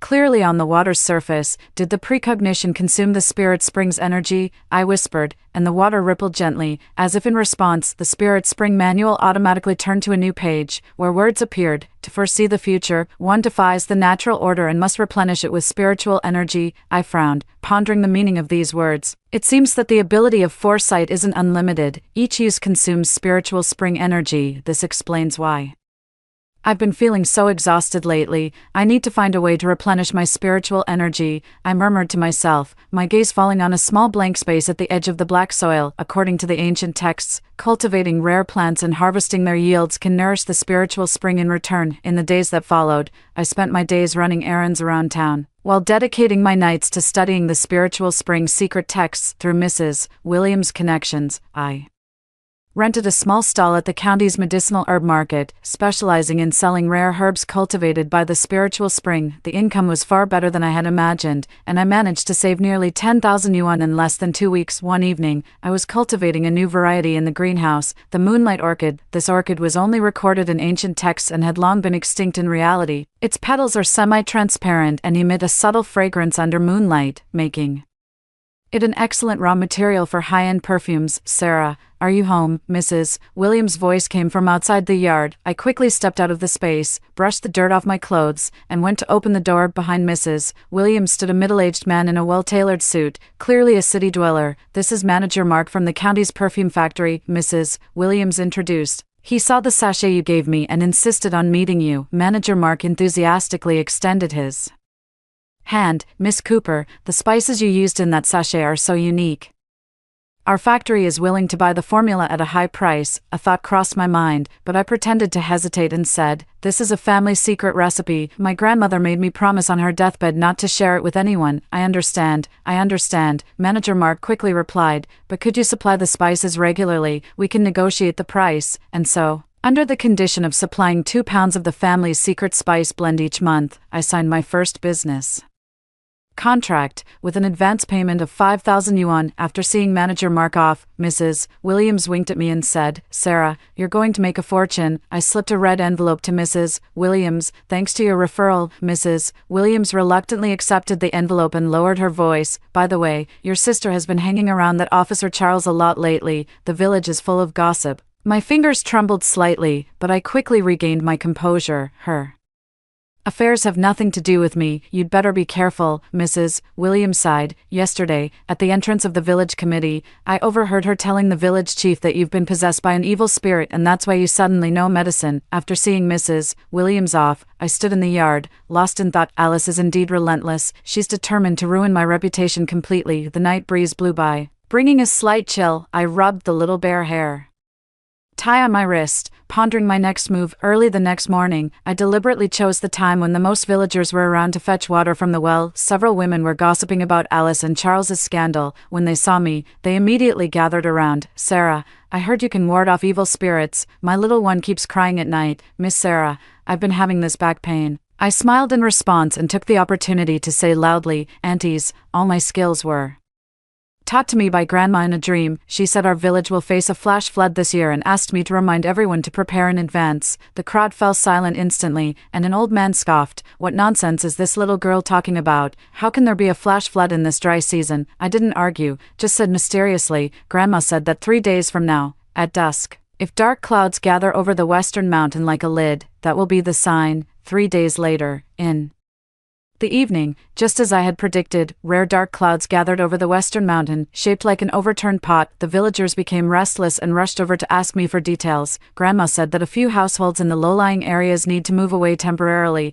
I pointed toward the west end of the village, especially the families of Jim, Williams, and James. "They're in the most danger." Most of the villagers were skeptical, but the 3 families I had named, having witnessed my accuracy before, reluctantly packed their valuables and moved to stay with relatives. That night at midnight, heavy rain poured down, and a flash flood indeed broke out. The flood washed away 5 houses at the western end of the village, including the homes of Jim and the other 2 families. Due to the early evacuation, there were no casualties. At daybreak, I was awakened by the clamor of the villagers. I opened the door to see a crowd gathered outside the courtyard, with several elderly leaders kneeling as soon as they saw me. "Miss you is truly a living deity, thanks to your reminder, or else my whole family would have been gone. From now on, we'll believe whatever you say." I quickly helped the elderly up, but there was no joy in my heart. Using precognition to save people is certainly good, but every time it's used, the water level in the spirit spring noticeably drops. This morning, when I checked, the spring water was already only half full. At the back of the crowd, I caught a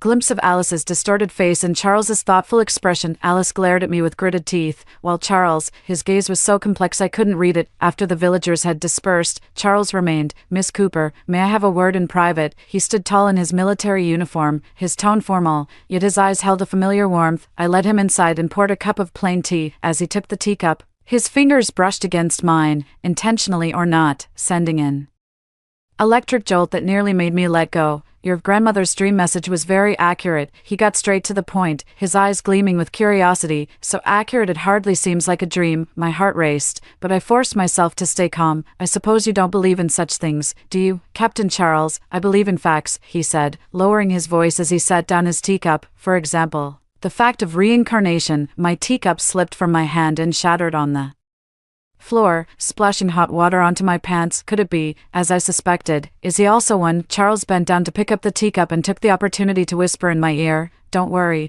I'm just like you. I remember everything from our past life." I trembled all over, unsure whether it was from fear or excitement. In our past life, Charles was the same, always leaning in close to whisper in my ear, his warm breath brushing against the side of my neck. Prove it to me. I suppressed my emotions and looked straight into his eyes. Charles took a small notebook from his military uniform pocket, opened it to a page, and handed it to me. On it was written a line, "Top floor of the Pearl Hotel, moonlight and promises." My eyes instantly welled up with tears. That was the place where he proposed to me in our previous life. At the time, he said, "With the moonlight as witness, in this life and the next, it will only be you, Sarah." He reached out to wipe my tears but suddenly pulled his hand back just before touching my cheek, his expression shifting abruptly. "Someone's coming." The courtyard gate was pushed open roughly, and Alice's sharp voice rang out, "Commander Charles, you're here. The village is looking for you to attend a meeting." Charles quickly regained his military posture and strode out of the room. "Comrade Alice, please lead the way."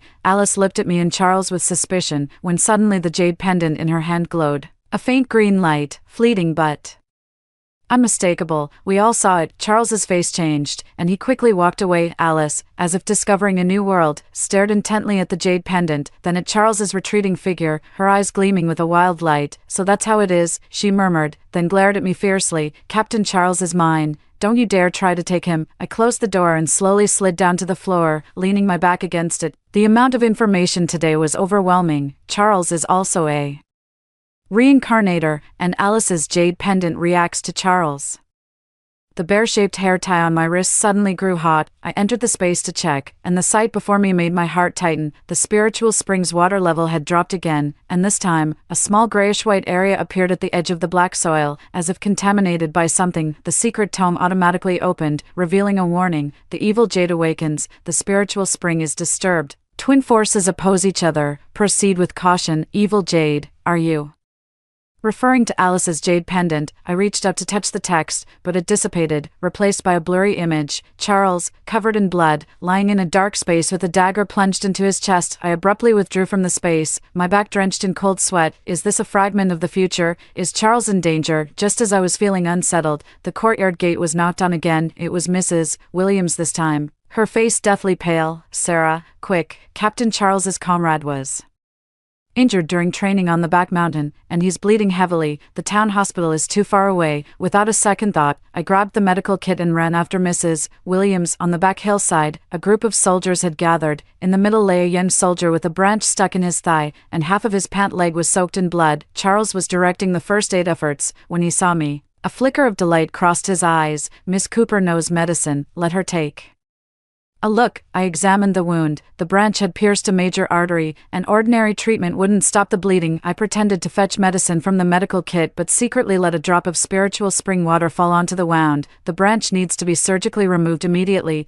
I said to Charles, looking up, "but for now, we can use my special medicine to stop the bleeding." The miraculous spring water took effect very quickly, and the bleeding soon stopped. The military doctors were astonished, while Charles gave me a deep look, as if to say, "I know what you used." After the soldier was carried away on a stretcher, Charles deliberately stayed behind and, when no one was looking, slipped me a note. "Meet me at the usual place at midnight tonight." I clutched the note tightly, my heart pounding like a drum. The old place, the small riverbank where we used to meet for dates in our past life. He remembers it too. After returning to my room, I was just about to rest for a while to prepare for the evening meeting when the space suddenly pulled me in on its own. The spiritual spring churned violently, and a new scene emerged on the water's surface. Alice sneaked into Charles's temporary dormitory and poured some kind of powder into his water bottle. The scene shifts. Charles drinks the water and collapses to the ground. Alice presses the jade pendant against his forehead, and it emits an eerie green light. I withdraw from the space, my entire body icy cold. Tonight's date is dangerous, I must warn Charles. As midnight approaches, I quietly make my way toward the small river, carrying a small knife and the spiritual spring antidote. The moonlight, like water, bathed the path in a silvery glow. In the distance, a tall figure was already waiting under the willow tree by the river. I quickened my pace, but when I was still about 10 meters away, I saw another figure emerge from behind the tree. It was Alice. She was holding something shiny in her hand. Quietly approaching Charles, who had his back turned to her. "Charles, watch out behind you," I screamed, rushing forward desperately. "Charles, watch out behind you." My scream pierced the night sky. Charles reacted swiftly, sidestepping to dodge Alice's sneak attack. Under the moonlight, the scissors in her hand glinted coldly. "Alice, what are you doing?" Charles shouted sternly, his military authority instantly on full display. Seeing that her sneak attack had failed, Alice actually knelt down. Directly, holding the jade pendant with both hands above her head. "Commander Charles, please touch this jade pendant, it needs your power." I rushed to Charles's side, watching Alice warily. Her gaze was unnervingly fervent, with a strange smile playing at the corners of her mouth. "Are you insane?" I tried to pull her up, sneaking up on someone with scissors in the middle of the night. "Do you want to go to jail?" Alice shook off my hand, her eyes fixed only on Charles. "Officer Charles, this jade pendant is a treasure, but it only responds to you. Please, just touch it." Charles frowned at me, his eyes full of inquiry. I shook my head almost imperceptibly, although I didn't know what Alice was up to. It was definitely nothing good. "Comrade Alice, please calm down." Charles took a step back, maintaining a safe distance. "If there's an issue, we can discuss it at the village committee tomorrow. For now, please go home." Alice's expression twisted instantly. She leaped up abruptly. Scissors pointed straight at my throat. "It's all you. You stole my chance, in my past life, and now again in this one." Charles stepped forward in a flash, effortlessly disarmed her, and pinned her hands behind her back. "What did you just say? A past life?" Alice suddenly realized she had let the secret slip, her face turning deathly pale. She struggled desperately. "Let me go. I didn't say anything about a past life. You misheard." I picked up the jade pendant that had fallen to the ground.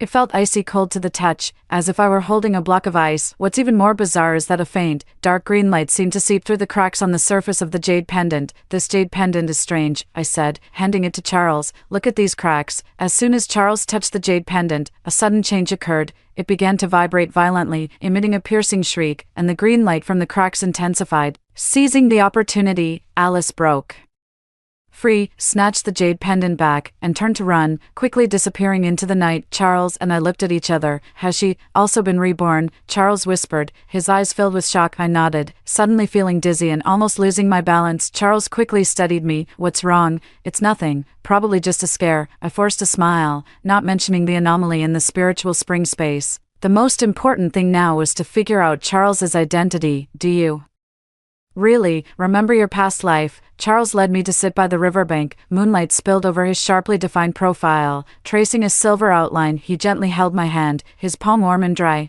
"I remember everything," he said in a low voice. "I remember our first meeting at the county hospital, how you healed my leg injury, and how I proposed to you." His fingers brushed over the bare hair tie on my wrist. "I remember this too. In our past life, it was a jade pendant, right?" My eyes welled up, and tears flowed uncontrollably. So many lonely nights.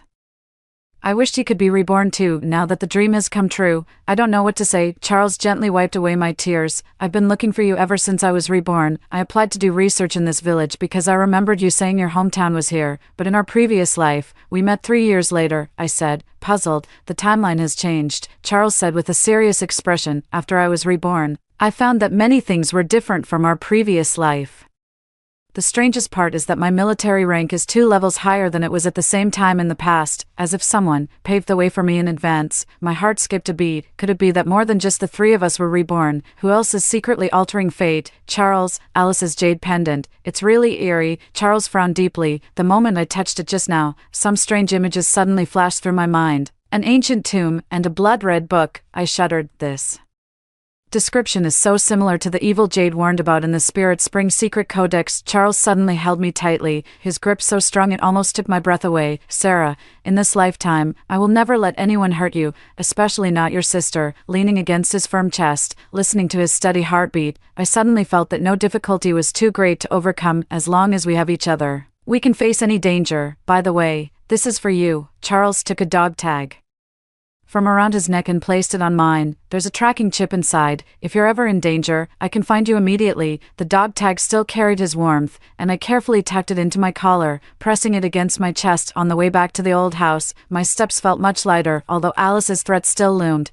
I was no longer fighting alone. Charles and I, we are one. In the days that followed, the village underwent earth-shaking changes, because my accurate prediction of the flash flood had spread far and wide. People from neighboring villages came every day seeking medical advice and divination. I cautiously used the spiritual spring's abilities while also organizing the villagers to cultivate high-value medicinal herbs. Sarah, officials from the county's agricultural bureau are here. They want to promote your planting experience. 1 noon, Mrs. Williams rushed over excitedly to tell me. At the village committee, I met the expert team from the county Agricultural Bureau. They were full of praise for the planting technique I invented and immediately decided to designate our village as a demonstration base. Sarah, we hope you will take on the role of the cooperative leader, the bureau chief said, shaking my hand. The county will provide startup funds and technical support. I was so surprised that I couldn't speak. In my previous life at this time, I was still a pitiful wretch despised by my family, but now I am about to lead the entire village to prosperity. I object. A sharp voice suddenly rang out. Alice was standing at the doorway, her face dark and gloomy. All her so-called techniques are a scam. They're not some ancestral secret recipe at all. The meeting room fell silent instantly. All eyes were fixed on me, waiting for my response. I stood up calmly and said, Sis, if you say my techniques are a scam, then why are the herbs I grow of better quality than others? Why can they sell for a higher price? Because. You use dark magic, Alice screamed hysterically. Grandma told me before she died that you were possessed by evil spirits. The villagers grew restless, and some showed expressions of fear. Just as I was about to refute, a calm male voice came from behind. I can prove that Sarah's technique is entirely scientific. Charles strode into the conference room, his military uniform impeccably pressed, exuding a powerful presence. An elderly man with white hair followed closely behind him. This is Professor John from the Provincial Academy of Agricultural Sciences, specializing in traditional agricultural techniques, Charles introduced. He analyzed Sarah's planting methods and found that they are an innovative blend of ancient practices and modern science. Professor John nodded with a smile. Sarah has revived many ancient cultivation techniques that were on the verge of being lost. Truly remarkable. The situation instantly reversed. The villagers cheered, and even the director looked at me with newfound respect. Alice stood in the corner, her face ashen, the jade pendant in her hand now bearing another crack. After the meeting, Charles quietly told me, Professor John was invited by me. I remembered he was your idol in your past life, so my heart warmed. He even remembers such details. However, the good times didn't last long. That night, when I entered the spiritual spring space, the sight before me made my heart tighten. The water level of the spiritual spring had dropped by nearly a third again. The grayish-white area at the edge of the black soil had expanded, and that grayish-white was spreading toward the center. What was even more frightening was that I began to feel inexplicably tired and dizzy. When I looked in the mirror, I saw that my face was as pale as a ghost, with deep, dark circles under my eyes. What's going on? I searched through the Spiritual Spring Manual and finally found small text in a corner of a page. Spiritual energy stolen, source damaged. If not stopped early, the master is in danger. I gasped sharply. Someone is stealing my spiritual spring energy. Recalling Alice's strange jade pendant and her unusual behavior, the answer became clear. Early the next morning, I forced myself, despite my weakened state, to go find Charles, but I was struck by a sharp pain halfway there. My vision darkened as I leaned against a tree trunk by the roadside, and suddenly I saw a vision. Alice kneeling in her backyard, cutting her palm with a knife and dripping blood onto the jade pendant. The pendant greedily absorbed the blood, and the green light within its cracks grew increasingly intense. After the image disappeared, I was drenched in cold sweat. This is an automatically triggered warning from my precognitive ability. Alice is activating the jade pendant with a blood sacrifice, and the pendant is stealing the energy from my spiritual spring. I must stop her, or I'll be drained of spiritual energy and die before she even makes a move. But how to stop it? A direct confrontation is too dangerous, especially now that she has that sinister power. Just as I was pondering, my phone rang. It was a text from Charles. Emergency mission, leaving for 3 days. Keep the military ID on. Be careful with the jade pendant. I gripped my phone tightly, feeling both disappointed and relieved. Lost in the moment of crisis, he couldn't be by my side. But I was relieved that he didn't have to face this supernatural danger immediately. Returning to the old house, I mustered my strength and entered the spirit spring space.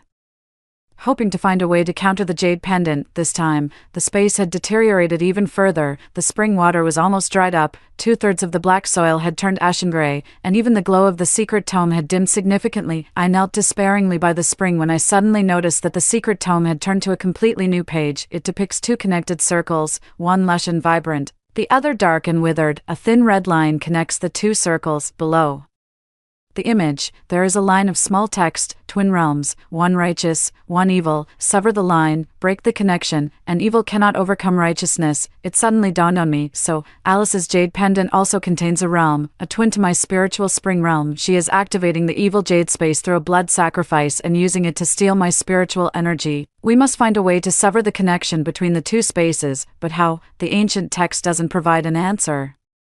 After exiting the space, I lay weakly on the bed, barely having the strength to even lift my hand. The sunlight outside the window is clearly warm, yet I feel a bone-chilling cold. Is this the consequence of having my psychic energy stolen? In a daze, I heard the sound of the courtyard gate being pushed open. I barely managed to open my eyelids and saw Alice standing by the bed, a triumphant smile on her face. "Sister, how did you get so sick?" she asked insincerely, toying with the jade pendant that shimmered with a green glow. "Do you want me to call a doctor for you?" I wanted to shout, but no sound came out. I wanted to move, but it felt like I was bound by invisible ropes. I could only watch helplessly as she leaned down and whispered softly in my ear, "Don't worry, the pain will be over soon. Once you're dead, your treasure and Captain Charles will be mine." I wanted to resist, but I couldn't even move a finger. My eyelids felt as heavy as lead, forced to slowly close. The last thing I saw was Alice's triumphant, twisted smile and the jade pendant in her hand, glowing with an intense green light. Before consciousness sank into darkness, the bear-shaped hair tie on my wrist suddenly grew hot, so hot it almost burned my skin. A surge of warmth flowed from the hair tie into my body, temporarily driving away some of the chill. I snapped my eyes open, gasping for air. Alice was already gone, and I was the only one left in the room. Outside, the sky had darkened. I had actually been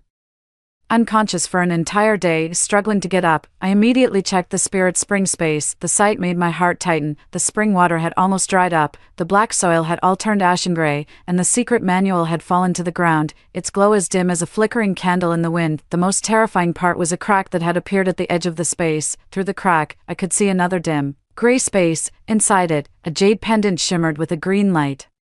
Unmistakably Alice's. "Is this the twin space?" I murmured to myself, reaching out to touch the crack. No, the ancient tome suddenly flipped its pages on its own, revealing a massive warning text: "The cursed jade space, touch it and you die." I withdrew my hand, and the tome continued to display: "The true jade lies in the tomb. This is a fake. The twins are connected. Destroy the true one to sever the link." I widened my eyes. The true jade is in the tomb, Grandma's tomb. Then what Alice is holding is— My thoughts were interrupted by the commotion outside the courtyard. I dragged my weak body to the window and saw a group of villagers running through the village with torches. Someone shouted, "Another cow has died. All its blood is gone. It's the work of evil spirits. Go find Miss You. She knows about these things." I forced myself to straighten my clothes, and as soon as I opened the door, I was surrounded by several villagers. Their faces were filled with terror as they all spoke at once, describing the strange occurrences in the village. For 3 consecutive nights, livestock had died mysteriously, their blood completely drained, and their bodies dried up like mummies. "Take me to see," I said, in front of Jim's cowshed at the east end of the village. A crowd had already gathered. Upon seeing me, the crowd automatically made way. The cow's corpse lay on the haystack, just as they had said, completely shriveled, with its eyes turned into 2 black holes. Even more bizarrely, there were 2 small holes on the cow's neck, with the surrounding skin showing a web-like pattern of grayish-green veins, exactly like the cracks on Alice's jade pendant. What did this?" Jim asked, trembling. I was about to answer when I suddenly felt a strong dizziness and almost fell. Fortunately, someone caught me. Turning my head, I saw it was Charles. "Didn't he say he'd be gone for 3 days? Why did he come back early?" "Everyone, step back and let Sarah rest." Charles's voice was steady and firm, and the villagers immediately complied. He half embraced me as we walked to a secluded spot, his expression grave. "The situation is more serious than we imagined. Alice, she activated the jade pendant," I said weakly, "but it's not the real one. The real jade pendant is still in Grandma's grave." A flicker of shock passed through Charles's eyes. "How do you know?" "The spiritual spring space revealed it." I briefly explained the matter of the twin spaces. "We must Stop her from finding the real jade pendant, or else, before the words had even finished, a piercing, shrill laughter suddenly echoed through the village. We followed the sound and saw Alice standing on her rooftop, the jade pendant in her hand glowing with an intense green light, illuminating her wildly distorted face. "Ha, you insignificant ants," her voice had become unnaturally sharp, as if multiple people were speaking at once. "Kneel and beg for mercy now, and I might spare your lives." The villagers were terrified. Some had already dropped to their knees. Alice proudly raised the jade pendant, its green light forming a beam that shot straight into the sky. The clouds in the night sky were dyed an eerie green and began to spin rapidly. "She can no longer control that power," Charles whispered. "I'll stop her. You go to Grandma's grave and make sure the real jade pendant is safe. But you," Charles kissed my forehead, and this sudden intimacy caught me off guard. "Trust me, I have special equipment." He pulled a small metal case from his military uniform pocket and opened it to reveal a bullet engraved with runes. "Specially made exorcism bullet," he explained briefly, "originally meant for dealing with border cults." I nodded and turned to run toward the back mountain. Though my body was weak, the instinct to survive made me run swiftly. The little bear hair tie on my wrist continued to emit a faint warmth, sustaining the last bit of my strength. Grandma's grave was halfway up the back hill, looking especially lonely under the moonlight.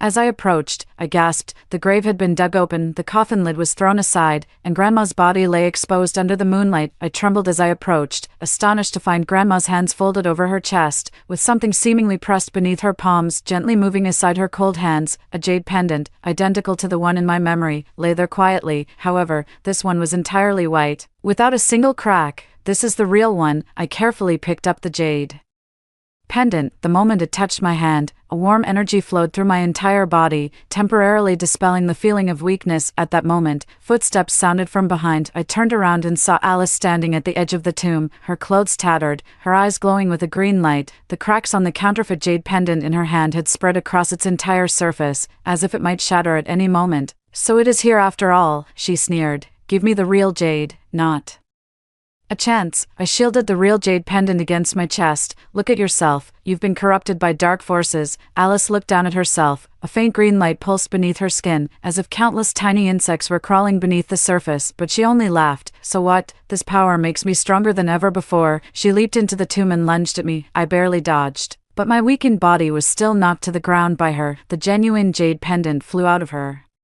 hand and landed beside Grandma's remains. Alice lunged for the genuine jade pendant, but just as she was about to touch it, she let out a sharp cry. The pendant suddenly emitted a blinding white light, violently repelling her. "Impossible," she screamed, as the fake jade pendant in her hand glowed with an intense green light. "I am the chosen one." The fake jade pendant shot out a beam of green light, striking the genuine one. Two forces collided in the air, and the resulting shockwave sent both me and Alice tumbling to the ground. I struggled to get up and saw two jade pendants suspended in the air, one white and one green, confronting each other. Even stranger, the little bear hair tie on my wrist also began to glow, resonating with the white light of the true jade pendant. Alice also noticed this, a flash of wild jealousy in her eyes. "It's you again, always you." She suddenly changed her target and lunged at me. "If you die, the treasure will be mine." At the critical moment, a dark figure leaped down from above the tomb, knocking Alice aside. It was Charles. There was blood on his face, and his military uniform was torn, but his eyes were still as sharp as a knife. "Sarah, catch." He threw me a military dagger. "Use this to cut the connection." I caught the dagger, not understanding what he meant. Charles, while dealing with the frantic Alice, shouted,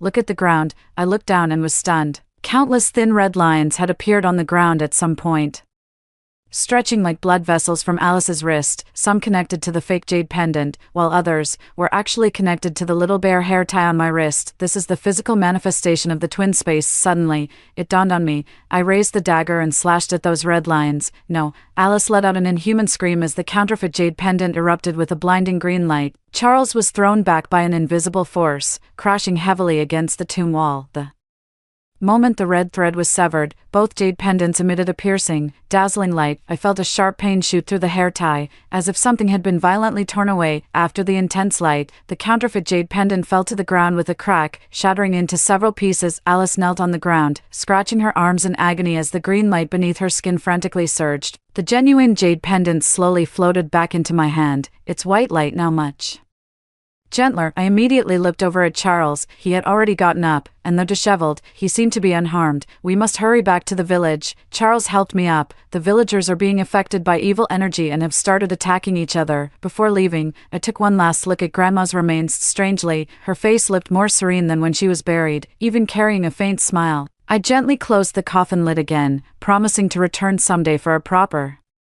burial. On the way back to the village, the genuine jade pendant continued to emit a warm white light, dispelling the surrounding evil energy. I felt a trace of strength returning to my body, but the spiritual spring space remained sealed and inaccessible. The village was in chaos. Villagers affected by the evil energy wandered like zombies, attacking anyone they saw. Charles shielded me from several waves of attacks as we retreated toward the old house. The military has sent people, Charles whispered, but they won't arrive until tomorrow morning. We have to hold out for the night. As soon as we returned to the old house, Charles's military communicator rang. His expression turned unusually grim after he answered the call. "What's wrong?" I asked. "My superior ordered me to return to the unit immediately." He clenched his fist. "There's an urgent mission." My heart sank to the bottom at this most dangerous moment. The only person who could protect me is about to leave. Charles saw my fear and held my hand. "I won't abandon you, but orders are orders. Go ahead." I fought back tears. "I have the real jade pendant to protect me." Charles hesitated for a moment, then suddenly took off a necklace from his neck with an ancient copper coin hanging from it. "This is my family heirloom talisman. It can ward off evil and misfortune. Keep it." As soon as he put the necklace around my neck, the communicator rang again. This time it was even more urgent. With no other choice, Charles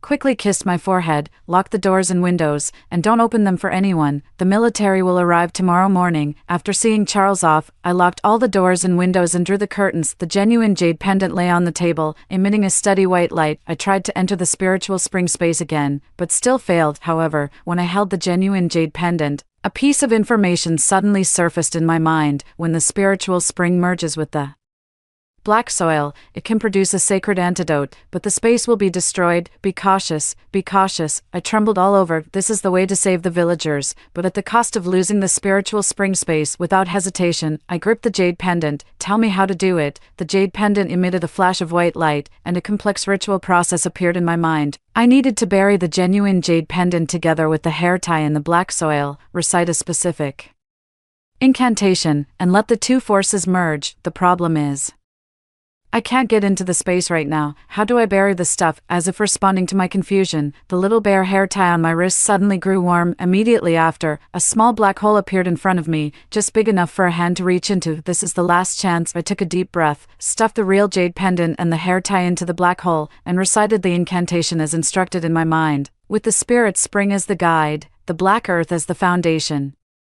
Sacrifice space, save all living beings. The black hole shook violently, and a dazzling white light burst forth from it. I felt a heart-wrenching pain, as if a piece of my soul had been torn away. When the light faded, the black hole disappeared. The little bear hair tie on my wrist was also gone, replaced by a small bottle of crystal clear liquid on the table. The ultimate antidote, the spiritual spring space, was gone forever. I felt a wave of emptiness and loss, but then I steeled myself.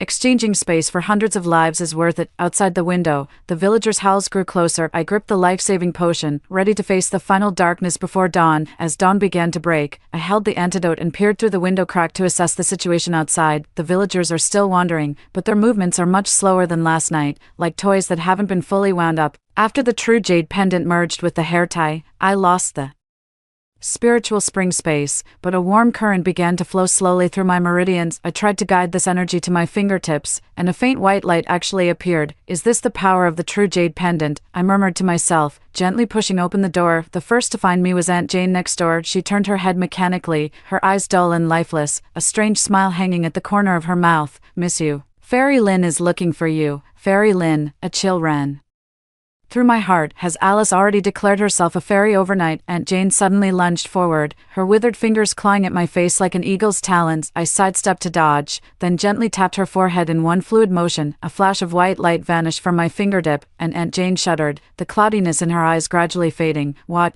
happened to me?" she murmured, looking around in confusion. When she saw the other villagers, she covered her mouth in Horror, oh my god, Aunt Jane, go home and lock the door, don't open it for anyone, I whispered, then continued walking forward. Whenever I encountered a controlled villager, I touched their forehead with the white light at my fingertips. Most people regained consciousness immediately, but a few, tainted by too much evil energy, required a bit more effort. When I reached the center of the village, I stopped in my tracks. Alice, no. It should now be called the monster controlled by the evil jade, stood on the edge of the well, looking down at the entire village. Her clothes had turned into an eerie dark green, with a faint green glow flowing beneath her skin. Her face was distorted, no longer resembling a human. Below the well, dozens of villagers knelt, mechanically repeating, "Hail, Immortal Lynn, hail, Immortal Lynn, sister, you've finally come." Alice's voice had become layered, as if several people were speaking at once. "Look at my followers, how devout they are." I gripped the medicine bottle tightly. "Alice, wake up, that jade pendant is consuming your life." She laughed, the sound piercing my eardrums. "Life, what does that matter? What I have now is power, limitless power." She raised her hand, palm upward, and a ball of green light took shape. "Kneel, worship me like the others, and I might spare your life." "You're insane." I slowly backed away, searching for cover. "Where is the real jade pendant?" Alice's expression twisted into a snarl. "Shut up, that should have been mine." Grandma was biased. "She only told you the location of the real jade pendant before she died." She suddenly leaped down from the well platform, moving with a speed unlike any human. "But it doesn't matter. Once I kill you, the real jade pendant will naturally recognize me as its master." I turned and ran, Alice's shrill laughter following closely behind. After turning a few corners, I hid in an abandoned woodshed, holding my breath. Outside the door, Alice's footsteps came to a halt. "Playing hide and seek, little sister." Her voice drifted near and far. "I remember you always loved this game as a child, but I was always the one to find you. This time will be no exception." The door of the woodshed was suddenly flung open by an invisible force, and Alice stood at the entrance, her eyes glowing with an intense green light. She reached out and grabbed, and I felt as if an invisible hand was choking my neck, lifting me off the ground. "Found you," she sneered, tightening her grip. I struggled desperately, pulling a medicine bottle from my pocket and throwing it at her with all my might. The bottle traced an arc through the air, striking her squarely between the eyebrows. "Ah!" Alice let out a sharp cry and released her hold on me. The potion splashed onto her face, emitting a puff of white smoke. She frantically clotted her face, the green light beneath her skin fluctuating violently. I took the chance to get up and run, but I was surrounded by a group of controlled villagers. After only a few steps, they approached expressionlessly, their eyes gleaming with the same green light as Alice's. "Grab her!" Alice screamed from behind. "I want to dig out her heart with my own hands." The villagers swarmed forward. I darted left and right, using the white light at my fingertips to take down a few, but more people closed in. Just as I was about to give in, a dark figure descended from the sky and, with a few swift moves, knocked out a circle of villagers. "Charles!" I cried out in pleasant surprise. He was clad in full combat gear, his face painted with camouflage, and his eyes held the familiar determination. "Sarah, follow me." Charles pulled me out of the encirclement and dashed into a hidden path behind us. Alice's scream echoed through the entire village. Find them for me." We hid in a cellar, and after confirming it was safe, Charles immediately checked my injuries. "Are you okay?" "I'm fine." I grabbed his hand. "Why did you come back? Weren't you on an urgent mission?" "The mission is here." Charles lowered his voice. "The military detected abnormal magnetic field fluctuations and sent our special paranormal incident team to investigate." He took a device from his waist, which showed intense fluctuations. "These readings, they've reached catastrophic levels." I briefly explained the situation with Alice and the jade pendant. Charles's expression grew increasingly grim. "We must subdue her as soon as possible. If the evil energy spreads to the surrounding towns, the consequences would be unimaginable." "I have a way," I said. "The power of the real jade pendant is still within me. If I can get close to Alice, I might be able to purify the evil energy inside her." Charles shook his head. "It's too dangerous. She's completely controlled by the evil jade and is no longer your sister." "No, she's still struggling." I recalled Alice's words just now. She said Grandma only told me the location of the real jade pendant, but in fact, I found it in the tomb. Grandma didn't tell anyone. Charles's eyes lit up. "You mean, the evil jade is tampering with her memories, deepening her hatred for me?" I clenched my fist. "The real Alice is still in there. I have to save her." Charles pondered for a moment, then suddenly took out a metal box from his backpack. "Use this. It's a military-grade psionic inhibitor, specially made to temporarily block the power of the evil jade, but it only works once, and it has to be used at close range." We devised a simple plan. Charles would create a distraction outside to draw Alice's attention, while I would take the opportunity to get close to her and use the inhibitor. Be careful, Charles said, holding me tightly before we set off. Don't leave me again this time. I won't. I leaned against his chest, listening to his strong heartbeat. In this lifetime, we'll grow old together. Charles charged out first. After a few gunshots, chaos erupted outside. I quietly circled around to Alice's rear and saw her frantically firing green energy bolts in Charles's direction. Damn soldiers, in my past life, it was you who helped her, Alice screamed. This time, I'll kill all of you. I slowly moved closer, my heart pounding like a drum. When I was just 3 steps away, Alice suddenly turned around, a sinister smile on her face. I knew you'd come from behind, little sister. A green light struck my chest, sending me flying several meters before I crashed heavily to the ground. The suppressor flew out of my hand and slid to Alice's feet. What is this? Trying to use it against me, she picked up the suppressor and crushed it effortlessly into scrap metal. It's useless, little sister. No one can defeat me now. Charles tried to rush to my aid, but he was held back by a group of villagers. Alice slowly approached, looking down at me from above. Do you know why I hate you so much? I struggled to prop myself up. Because, the jade pendant. No. She suddenly erupted in anger. It's because you always get the best of everything. Grandma's affection, Charles's love, the villagers' respect. Even after being reborn, you still get a better spiritual spring space. Her voice returned to its original tone, and the green light in her eyes dimmed for a moment. Why are you always the lucky one? I looked at her contorted face and suddenly understood the root cause. Sis, you're wrong. Grandma loved you just as much, but you never saw it. Nonsense. Alice raised her hand to attack again but suddenly froze. The green light beneath her skin began to fluctuate violently, and fine cracks appeared on her face. She bent over in pain. No, not now. I realized the evil jade was starting to backfire. This is my chance. Gritting my teeth against the pain, I struggled to my feet and lunged at Alice, pressing my hands against her temples and pouring all the white light within me into her. Alice let out an inhuman scream. Her entire body convulsing violently. Green and white light clashed within her, and the cracks on her skin multiplied rapidly. Let go, she struggled desperately. You'll kill us both. No, I'm saving you. I gritted my teeth and persisted, the white light continuously flowing. Alice, do you remember when you had a fever as a child, and Grandma stayed by your bedside all night? Do you remember the first time you made a dress, and Mom praised your skill? Do you remember that lipstick Dad secretly bought for you? Alice's struggle weakened, the green light in her eyes flickering.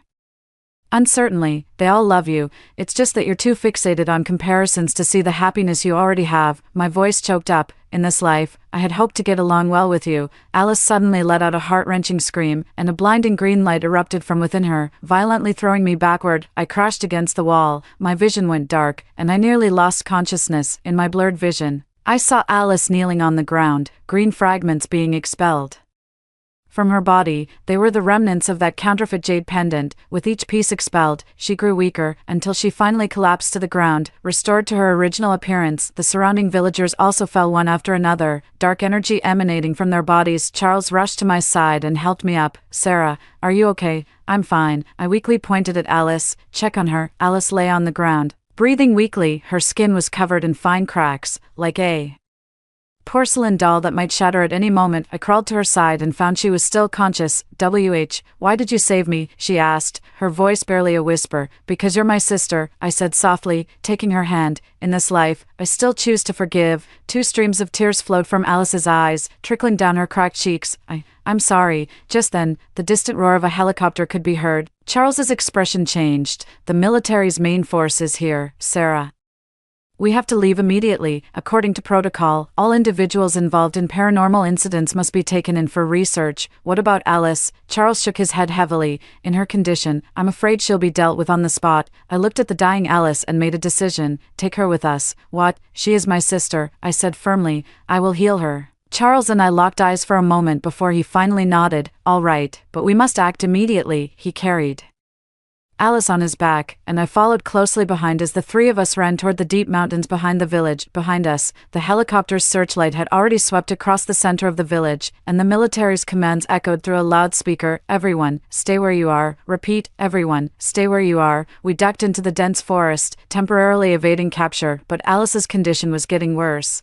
Her breathing had almost stopped, and the cracks on her body began to bleed. She won't last much longer, Charles said after checking. She needs immediate treatment. I held Alice's hand and channeled the last of the white light within me into her body. The cracks stopped spreading, but there was no sign of healing. Not enough, I gasped. I need more power. Suddenly remembering something, Charles pulled an amulet from his collar. Try this, it's been passed down in my family, said to have healing powers. The amulet was an ancient copper coin with strange runes carved on it. As soon as I placed it on Alice's chest, the coin emitted a faint golden light. Alice's cracks began to slowly heal, and her breathing steadied. It's working, I exclaimed in surprise. Charles, however, looked grave. But this can only stabilize her temporarily. To fully cure her, we need a more powerful purifying force. I gazed deeper into the mountains, and a thought suddenly came to me. I know where to go, Grandma's grave. The power of the true jade pendant originates from there. Perhaps, we have no choice. We set off towards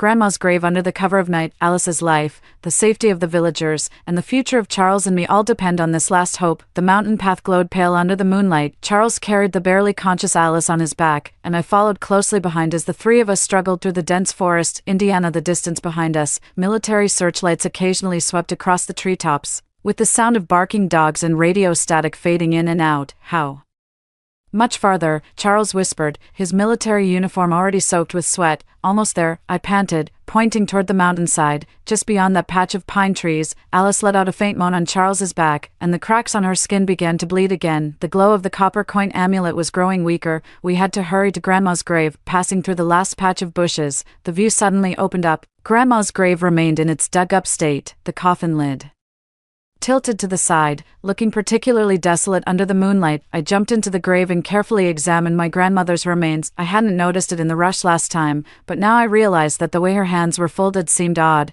as if deliberately pointing to a certain spot in the coffin. Charles, help me out. I gently moved my grandmother's arm and pointed to the coffin's baseboard. There's something strange here. Charles jumped down to help, and together we moved the baseboard aside, revealing the soil beneath. I hadn't dug even a foot deep when my fingertips suddenly touched something hard, a bluestone slab covered in carved runes. This is, Charles brushed away the soil, revealing a groove in the center of the slab. Its shape was a perfect match for the real jade pendant. It suddenly dawned on me, Grandma didn't place the real jade pendant here by chance. I took out the now dull real jade pendant from my pocket and carefully placed it into the groove. A perfect fit. In an instant, the runes on the stone slab lit up one by one, emitting a soft blue glow. The entire tomb began to tremble slightly, and the soil beneath the coffin slowly sank, revealing a narrow staircase leading into the darkness below, an underground chamber. Charles raised an eyebrow in surprise. What exactly was your grandmother? I don't know. I was equally shocked. She never mentioned it. Alice suddenly coughed violently, with traces of blood seeping from the corner of her mouth. There was no time to hesitate. Charles lifted her onto his back again, and I led the way with the glowing stone slab. The three of us descended the stairs. At the end of the stairs was a circular stone chamber, its walls covered in ancient murals. In the center stood a small altar, on which rested a book with a bronze cover, identical to the secret tome of the Spirit Spring. Is this the original copy of the Spiritual Spring Codex? I approached the altar, and as soon as my fingers touched the bronze cover, the entire stone chamber lit up. The murals on the walls began to flow, telling an ancient story. 1,000 years ago, a pair of twin sisters discovered a spiritual spring. The older sister was greedy and wanted to monopolize the spring, while the younger sister was selfless and wished to share it with others. In their struggle, the spiritual spring split into two. The older sister obtained the polluted evil spring, while the younger sister guarded the pure spiritual spring. After their deaths, their powers were sealed into two jade pendants, guarded by their descendants for generations. So the spiritual spring and the evil jade were originally one and the same. I murmured, was Grandma the guardian of this generation? Charles placed Alice beside the altar. The murals say that only a pure heart can harness the power of the spiritual spring. Sarah, perhaps you can save her.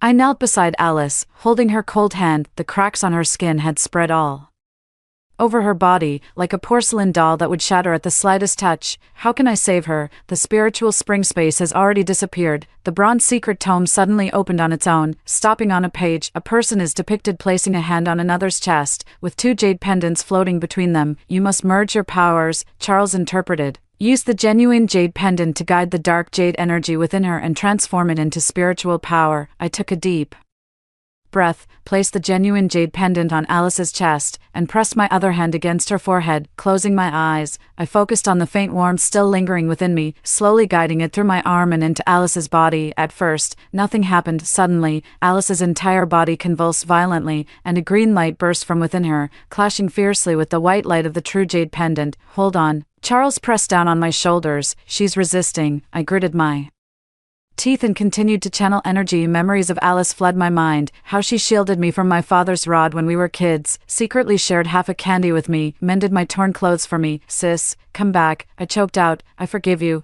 I've always forgiven you. As if in response to my call, the green light within Alice began to fade, gradually merging into the white light. The jade pendant grew increasingly hot until it cracked in two with a sharp sound, releasing a powerful energy wave that threw both Charles and me to the ground. The stone chamber shook violently, and the murals on the walls began to peel off. Charles pulled me up urgently. It's going to collapse. We have to go. But Alice, beside the altar, Alice slowly sat up. The cracks on her body were healing at a visible rate, and the green light in her eyes had completely vanished, returning to their original brown irises. Sarah, she called out weakly, her voice filled with a long-lost warmth. I rushed over and hugged her. Let's go. The three of them stumbled up the steps and had just rushed out of the tomb when the staircase behind them collapsed with a loud crash. Grandma's coffin also sank into the ground, and the tomb automatically closed, returning to its original state as if nothing had ever happened. The eastern sky was already turning pale, and a new day was about to begin. Alice, weak but conscious, leaned on my shoulder, tears silently streaming down her face. Why did you save me? I gently wiped away her tears. Because you're my sister.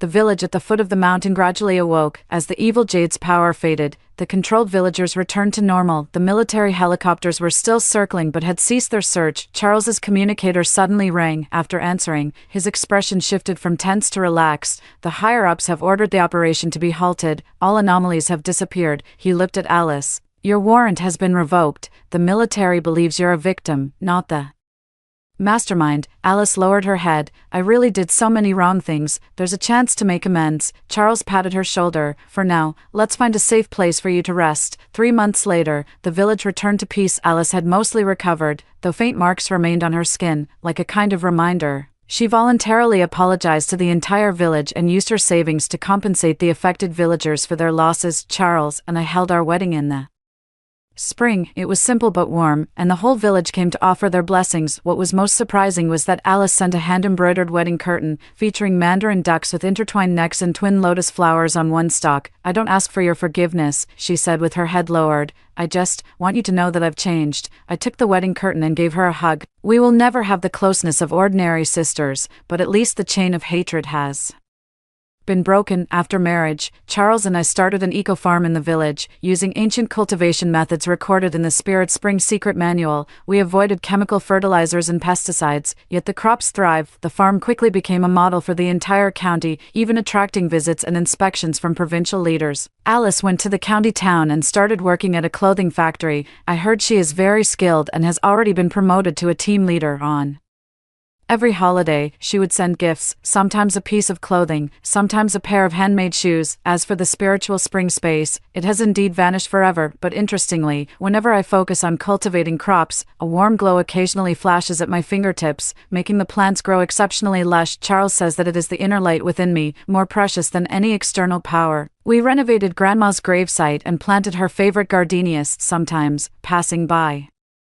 in the early morning, I see dewdrops on the petals, just like droplets from a spiritual spring. Standing on the high ground of the farm, looking out at the lush fields and the distant rolling green mountains, I held Charles's hand tightly. In this lifetime, we have finally grasped happiness, and that once hate-filled Sarah, like the spiritual spring space, has become a thing of the past. After hearing the story above, what are your thoughts? Feel free to share your opinions in the comments section. Looking forward to hearing from you. If you liked this story, don't forget to like it, share it, and subscribe to my channel. See you next time.